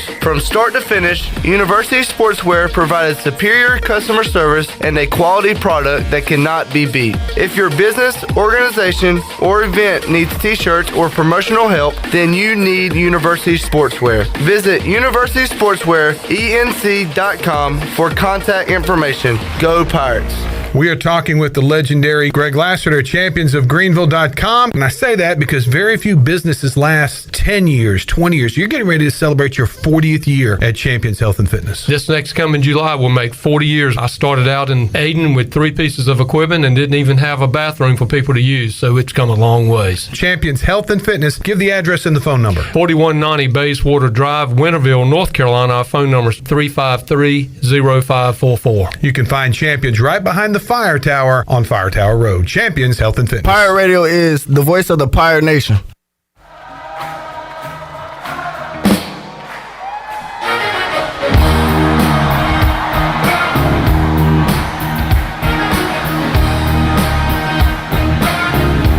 You're listening to Hour 3 of Pirate Radio Live. This hour of PRL is brought to you by Bud Light, reminding Pirate fans to stay in the game and drink responsibly. Bud Light, the official beer of the ECU Pirates, and proudly distributed by Carolina Eagle Distributing since 1989. Now, back to the show. Welcome back. The technicians at New Blue stand ready to face any challenge that time or the elements may throw at your home. Your home deserves the best, and New Blue is ready to help with any electrical, plumbing, and HVAC needs.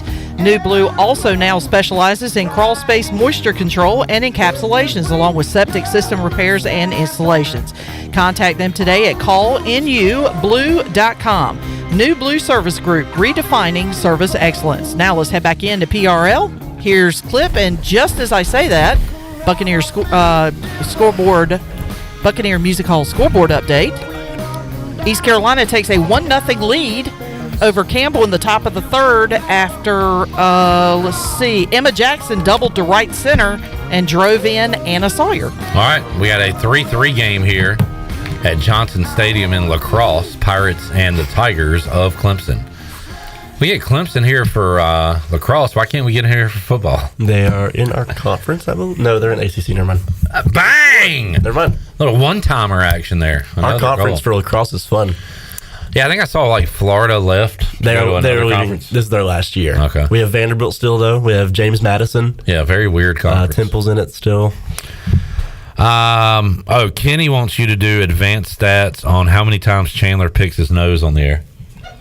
And he gets up in there. I'd like one on how many times he yawns per show. Also a high number. So if we can get on those, I'd appreciate it. On it.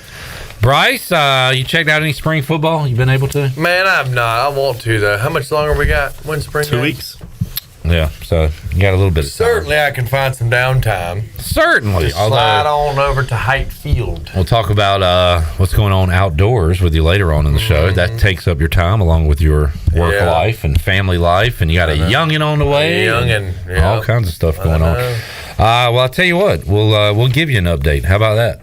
Let's hear what Mike Houston had to say on Saturday after ECU scrimmage. Gave us an update. All right, exciting first day in the stadium from a scrimmage perspective. Went about 100 plays today. Everybody got work. Saw a ton of positives. Obviously, things to correct.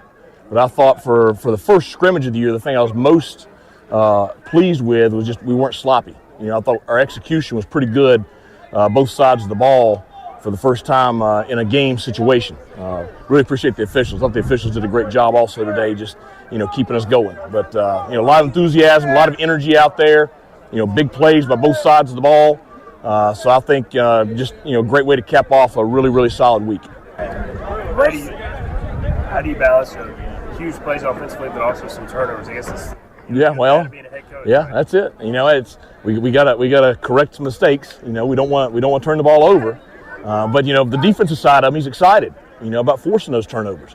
And then, offensively, love the explosive plays. I mean, we had so many today. Now, defensively, we can't have those. That's what you got to prevent is the explosive plays.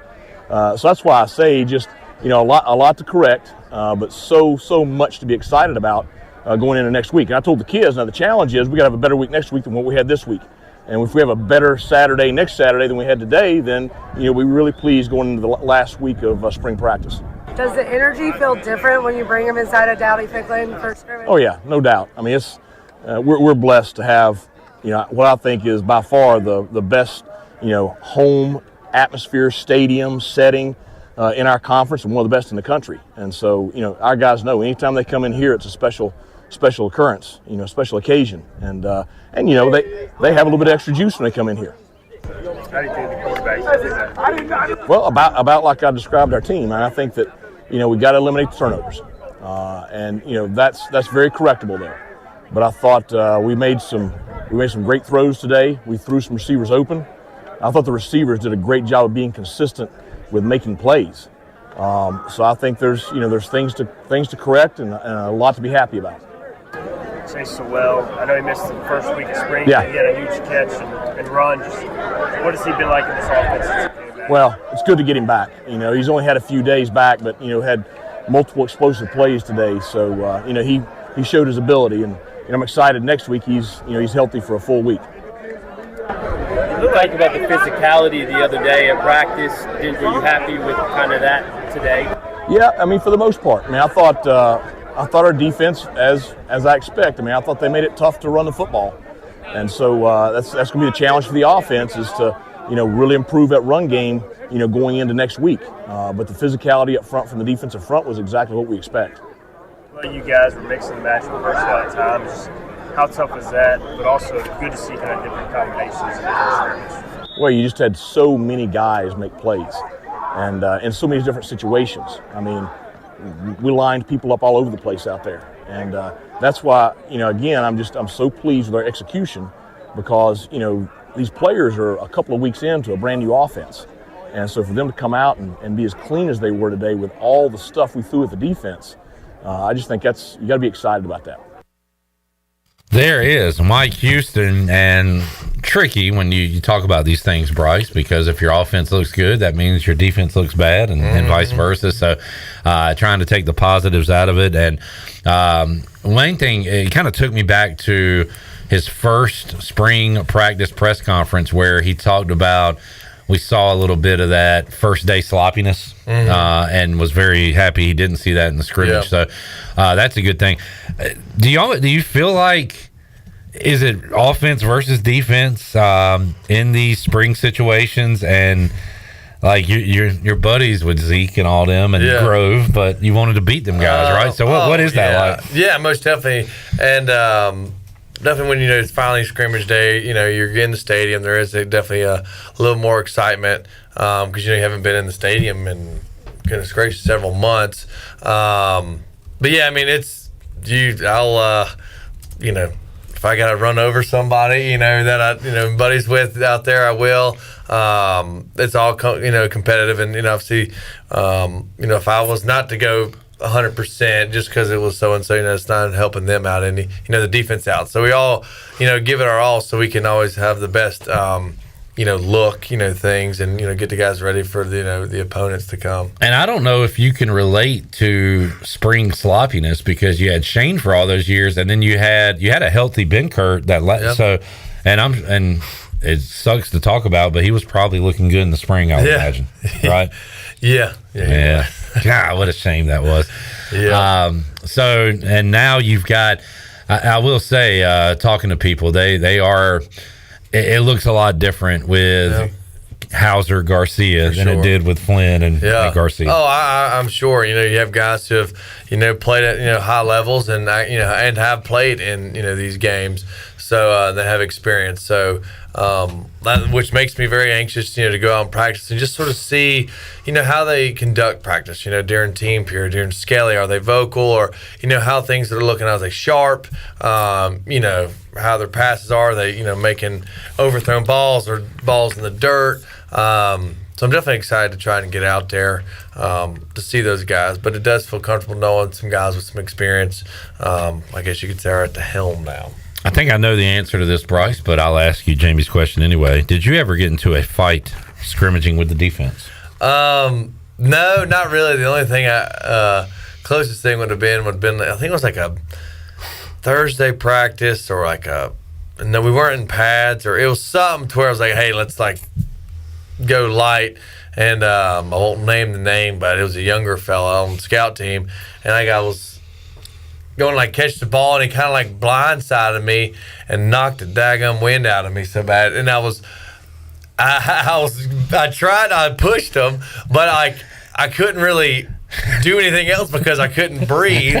So I was kind of pissed off that I couldn't breathe because I wanted to kind of say, know your place. But but that's really the only time, and other than that, so. You sure you don't want to say that guy's name? It was Joe Carter. It was Joe. It was Joe but Carter. I was like, damn, man, but it wasn't. Yeah. Whatever.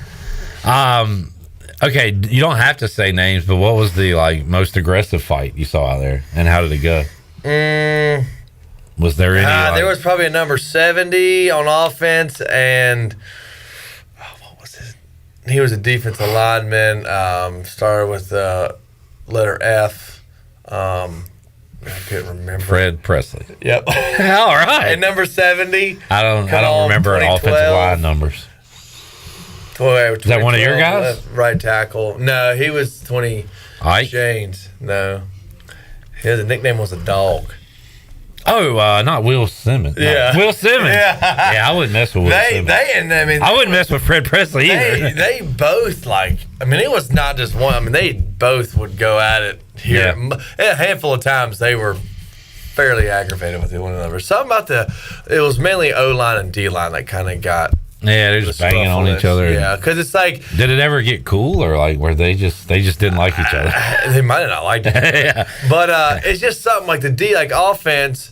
The skill players, going against DBs and linebackers, we're not fully in contact all the time, blocking, but defensive line and offensive line, it's okay, if I go, they say, all right, half pace or, let's go easy. Well, the defense isn't want to let up and let the offense drive them off the ball, and vice versa. So it's kind of you got to read that, and typically they don't do a good job reading because the defensive coaches may say, "Oh, I got him here, blah blah blah," So I don't think there's no lukewarm area when you're on the line. Yeah, there's really not. What's guy's definition of easy is different than the other guy. Yeah, most definitely. And he was. Dude, he was an intimidating dude. Which I thought was totally ridiculous. We would do pregame walkthroughs, and this is my first year. Thank goodness I didn't have to do it that many times. During pregame walkthroughs in the hotel the day of the game, or the night before we do a walkthrough, or the day of. He is full on boom shucking and ridiculous. And poor James Power sometimes, or whoever or Stewart is. And what do you go? I think. And Coach Riley, I guess, loved it, but it was so unnecessary. He was literally I mean, just chest. Boom. You're in a hotel in a t-shirt and shorts or whatever. And he would be bang. I'm like, okay, bud. This is not necessary. A little much. All right, let's get a break in. We'll come back. Fleet Feet Rundown and Pirate Radio Outdoors will be a part of that Fleet Feet Rundown when we return. Pirate Radio Live. ECU up 5-4 in lacrosse on Clemson as they play in the second quarter. All right. So there's 4 more of these things? Well, 2 more. 2 more after this. I meant 4 total. Yeah. Hang on. That's don't feel ashamed about that because I did ask, do they play quarters? And then I asked how many. Why are they running? And if you're playing quarters, they're 4. Oh, never mind. Right? Yeah. Back with you, Pirate Radio Live, as we do math after this. You can have a steam train if you just lay down your train. Okay, guys, I've devised a plan to find better home internet. Kids, you scout the web for the best deals. Honey, you monitor our projected data usage. Or we could avoid that hassle and go with U.S. Cellular's home internet. There's no guesswork, and their internet's faster than ever. New plan. Ellen, you sign up for U.S. Cellular home internet. Madison, you bring me snacks while I stream the game. Let's do this. Bundle and save on U.S. Cellular's new and improved home internet. Just $29.99 when bundled with a wireless plan. U.S. Cellular, built for us. Terms apply. Visit uscellular.com for details. In this new world of having everything delivered to your home or office, why wouldn't you start using Cellular Warehouse for all of your cellular deliveries? Toby Williams and his team are in the business of delivering phones and tablets every day to customers, which enables you to take the hassle out of visiting a store. The best thing about this great service is that it is free. Call Toby Williams today at 252-799-7051 and let his team make your wireless experience fast and easy. Cellular Warehouse, your local U.S. Cellular authorized agent. Chico's Mexican Restaurant is where the fiesta never ends. Grab your amigos and head to Chico's every Wednesday for shrimp tacos for $11.99. Plus Wednesdays means all Mexican imports for just $2.99. Thursdays, enjoy your favorite beef, chicken, or vegetable fajitas for only $11.99. For Mexican food and fun, it's got to be Chico's Mexican Restaurant in downtown Greenville and online at chicosrestaurant.com. Chico's, where the fiesta never ends. You've worked hard to make your business successful, and that's why it's really important to always have a bank that's in your corner when you need them. This is Chris Richards from First Bank, and our experienced team of local bankers includes Lee Watson, Ashley Capps, Josh Hooten, and Heath Nisbet. To get the business services that are right for your business, come and see one of our experienced team members at First Bank on Arlington Boulevard in Greenville. First Bank, together with our customers, we're creating a world where individuals and communities thrive. Member FDIC. Do you ever talk to yourself about where to eat today, and then you hear Warren's hot dogs? Then you're thinking, yeah, 2 hot dogs, chips, and a drink for only $6.25 would be awesome. Warren's hot dogs. And maybe some homemade lemonade, perhaps a pizza or a sub, and definitely an apple or peach turnover. Warren's hot dogs. Don't overthink where to eat today. Go to Warren's Hot Dogs in Greenville across from Ron Ayers or in Chocowinity next to the fire station. Warren's Hot Dogs, serving the Pirate Nation since 1991. Go Pirates! For years, Callie Ann Phelps has been singing about Phelps Chevrolet. Phelps Chevrolet is the one for you. Low prices, service too. See the big dealer right away. Carolina's finest, Phelps Chevrolet. And you'll agree with what Skylar Phelps has to say. Nobody beats Phelps Chevrolet's prices. Nobody. The name you can depend on. Phelps Chevrolet. Get you one. The brunch is back. The famous brunch buffet at Fifth Street Hardware has a variety of breakfast and lunch items from 10:30 to 2, including an omelet station and prime rib, and a special Sunday cocktail menu, including mimosa flights. Don't forget, Fifth Street Hardware has lunch specials every day, along with over 40 beers on tap. Trivia Wednesday, live music every Thursday night, and a late night menu through the weekend.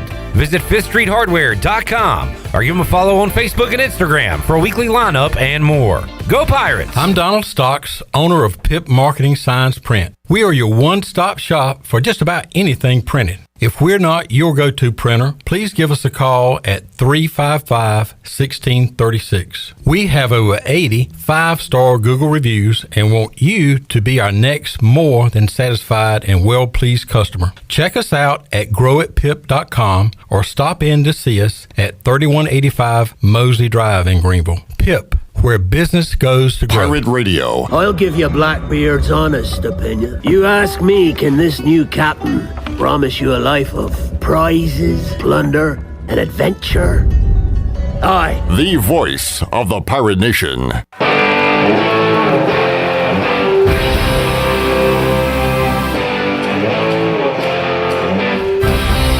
You're listening to Hour 3 of Pirate Radio Live. This hour of PRL is brought to you by Bud Light, reminding pirate fans to stay in the game and drink responsibly. Bud Light, the official beer of the ECU Pirates, and proudly distributed by Carolina Eagle Distributing since 1989. Now, back to the show. Welcome back. Do you want to get rid of wrinkles, tighten and lift your skin, smooth your skin texture, erase veins and brown spots, and get rid of unwanted hair? Are you interested in Botox or filler? Contact the licensed professionals at Beauty Bar Medi Spa on Red Banks Road in Greenville.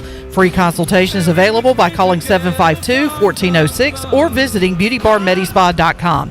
Enjoy your visit. Love your transformation. Now let's head back in to PRL. Here's Clip.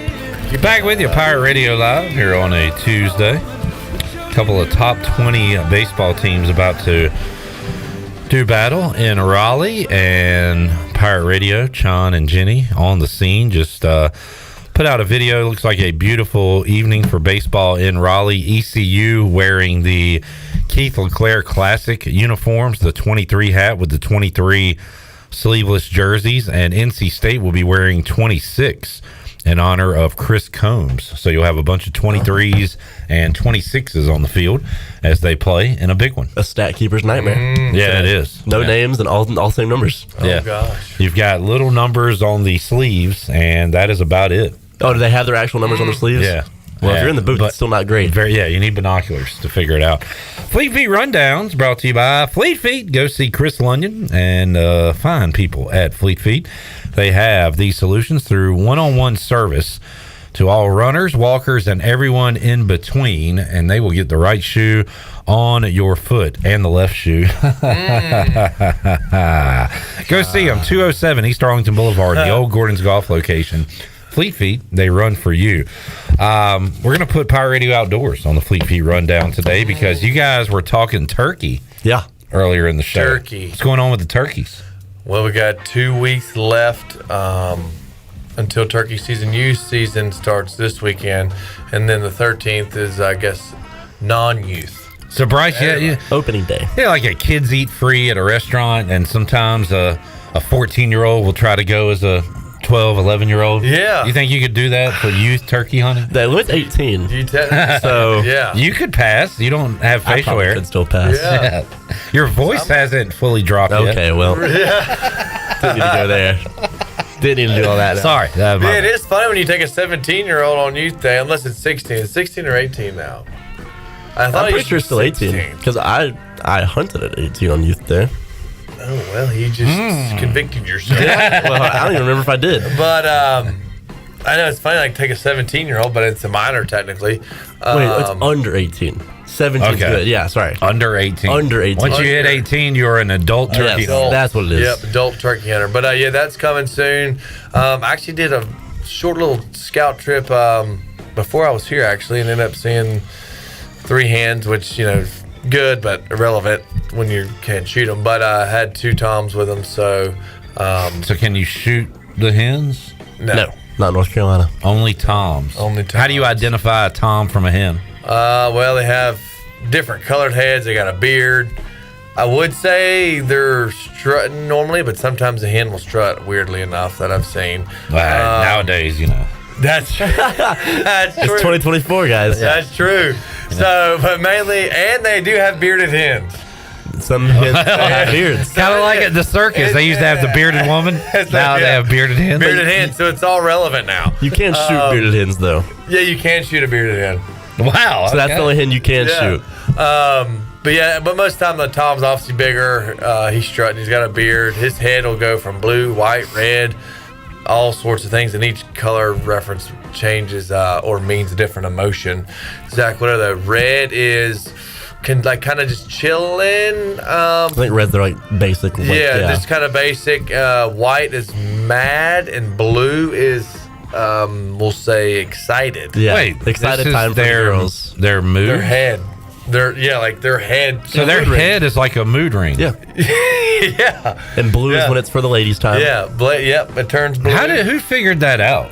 I guess situation. Honestly, probably hunters. Hunters know that kind of stuff. Yeah. That's wild. Situational. We'll say, I guess, from seeing, observing. Man, Because if they're strutting, they're most likely blue. Because they're showing off. Yeah. Any other animals like that? That change Head color? Like I know, like mood-wise? chameleons, but like moods, yeah. Deer I guess can't change humans color. change color. They get kind of red when they get angry or And that's a embarrassed. blush, yeah. Yeah. They get blue when Similar. they lose oxygen. Yeah. And that's about it. Yeah. Purple when they bruise. yeah. I don't know. That's all I know of right now. That's fascinating. Yeah. But that's coming soon, sir. I'm told Zach I'm rubbernecking in every field. I'm driving. It's just like bang, bang. Sure enough, I went fishing this morning. So, and saw probably 4 strutting birds on the way to fishing. And then just constantly looking. Stupid question. You like to shoot your deer. You like to use your bow, right? Or Preferably, yeah. you prefer the bow. Turkeys, is it all gun? You can use your bow. But I mean, do you? Have you ever? No, I mean, that sounds pretty expert, right? Yeah, small targets, and it's. I like to just make my odds almost 100%. You know. Yeah. Turkeys should take a hit. Yeah. So, I'd love to shoot one with a bow. They have some creative broadheads. Where would you like to shoot the turkey? In the head. In the head. Yep. Head and I neck. meant like the base of the neck, just to compensate for kind of pulling up. And If you shoot the body, does that mess up the eating of the turkey? Yeah, you just have pellets in your meat. They're also really thick, like feathers are on their breasts. Yeah. So it's a lot less. But if you're at a far distance, like a 50-yard shot or so, a lot less chance of making a good impact there. Oh, they could survive it? Yeah. Oh yeah, they're thick. But you can't use With right- 2 C's? Yeah. Yeah, probably. Man. Yeah. All right. That's a good way to put And you it. can't Especially those use- bearded yeah. hens. Yeah, but you can only use shotguns or bow. You can't use a rifle or anything. All right. Because if that was the case, man, I'd be tagged out. I think there's some states you can use the 22 or something, right? Really? I think don't so. know. That would be fun. And they have fall I'd seasons. I'd love to be able to use the 22. That'd be fun. I think we need a week-long fall season where you can use the 22 That would around Thanksgiving. So you can kill your Thanksgiving turkey with the Exactly. 22 and be done. I think that would be cool. I love a good 22. Let's take a break. I'm going to grab a deuce during the break and enjoy it. What's a deuce do? 22 ounce. Alcoholic beverage. There we go. Okay. Yeah. Spring one in here. Boy, that one did not land. I'm not of legal drinking age. I thought they were 22. I thought they were 24. They make 22 ounce. I got the deuce in the trunk of my car was a Sublime lyric, and I'm pretty sure I've had deuces in my no 40s. They have 45s. Colt 45. Colt 45. Back with you, Pirate Radio Live. Eric says they're 24 ounces now, Clip. Everything's gotten bigger. Yeah. I hadn't drank in 2 years, so I'm not hip with the drinking game. More to go after this. One thing led to another, we were young. Here with Jeff Stein at Brown & Wood, it's a great time to buy a used vehicle. It's not a great time, it's a perfect time to buy a used car from Brown & Wood. We have over 115 used vehicles in stock, and we're number one in the market on price. We have limited lifetime powertrain on all of our used cars under 80,000 miles, so go to brownandwoodauto.com to find out more. 4 brands, 3 generations, 2 rooftops, and 1 goal, to make sure you leave a happy customer. Pest Tech wants to thank Pirate Nation for voting them the #1 pest control company in Eastern North Carolina. Pest Tech is a full-service pest control company, offering a complete range of indoor and outdoor pest management and extermination services. Your experience is the Pest Tech guarantee, with a promise to deliver you results while keeping you, your family, and the environment safe. Call the best of the best to get rid of your pests. 353-4760. Pest Tech, the official pest control company of Pirate Radio. Ahoy, Pirates! It's Lindsay Gray with Carolina Caliber. Winter ship has sailed and it's time to spring into turkey season. Stop by, mention this ad, and we will give you a set of Primos pattern turkey targets to help you get sighted in. Speaking of spring, we're cleaning house with deals you can't miss. Tune in weekly for details, and don't forget we've got the largest selection of firearms and accessories in Eastern NC and over 60 years of experience in helping meet your firearm needs. Shop online or come see us at Carolina Caliber on Fire Tower Road in Winterville. It's a time-honored tradition. Turkey, ham, bacon, these and other meats are great around the holidays and every other day, but they all leave behind grease when you cook them, and grease is a real pain in the drain. When you pour grease down a drain, it cools and can clog sewer lines. That can lead to sewer spills, which are messy, bad for the environment, and can also be expensive. Never pour grease down the drain. Instead, collect it in a container like a used soup can or jar. Let it cool and throw it away in the trash. Together, we can protect our sewer system and the environment. For more information, go to guc.com. Home runs and high fives always go better with a Bud Light. Bud Light is America's favorite light beer and the official beer of the ECU Pirates. Whether you're headed to the ballpark, the jungle, or the couch, be sure to pick up and order some Bud Light and enjoy the ball game. Bud Light is always easy to drink and easy to enjoy. And remember, Pirate Nation, stay in the game and please drink responsibly. Bud Light, the official beer of the ECU Pirates, and proudly distributed by Carolina Eagle Distributing since 1989. Go Pirates! Here at Papa John's, we know our stuff. So try our newest Cheesy Calzone Epic Stuffed Crust Pizza. Made with a blend of ricotta and mozzarella hand stuffed into that Papa John's fresh, never frozen, original dough.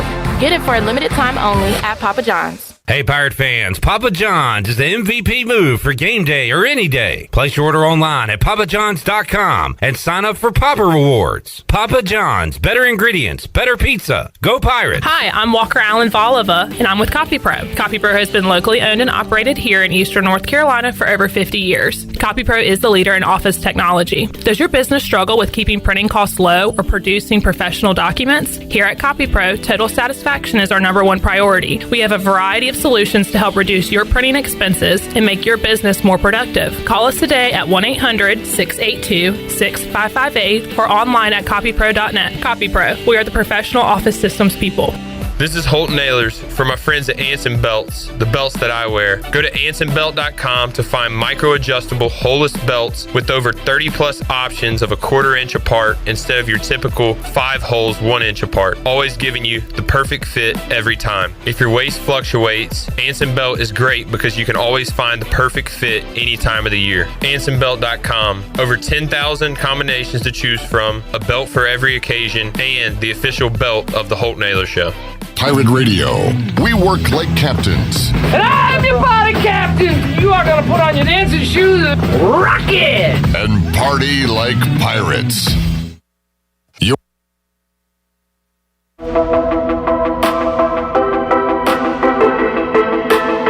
You're listening to Hour 3 of Pirate Radio Live. This hour of PRL is brought to you by Bud Light, reminding pirate fans to stay in the game and drink responsibly. Bud Light, the official beer of the ECU Pirates, and proudly distributed by Carolina Eagle Distributing since 1989. Now, back to the show. Welcome back. A quick look at your stock market. It was a rough day. The Dow was down 396 points at 39,170. The NASDAQ was down 156 at 16,240. The S&P dropped 37 points and finished at 5,205. That's your Wells Fargo Advisors Stock Market Report. For a personal look into investing, call Wells Fargo Advisors today at 756-6900 in Greenville. Wells Fargo Advisors, LLC, member SIPC. Now back to the show.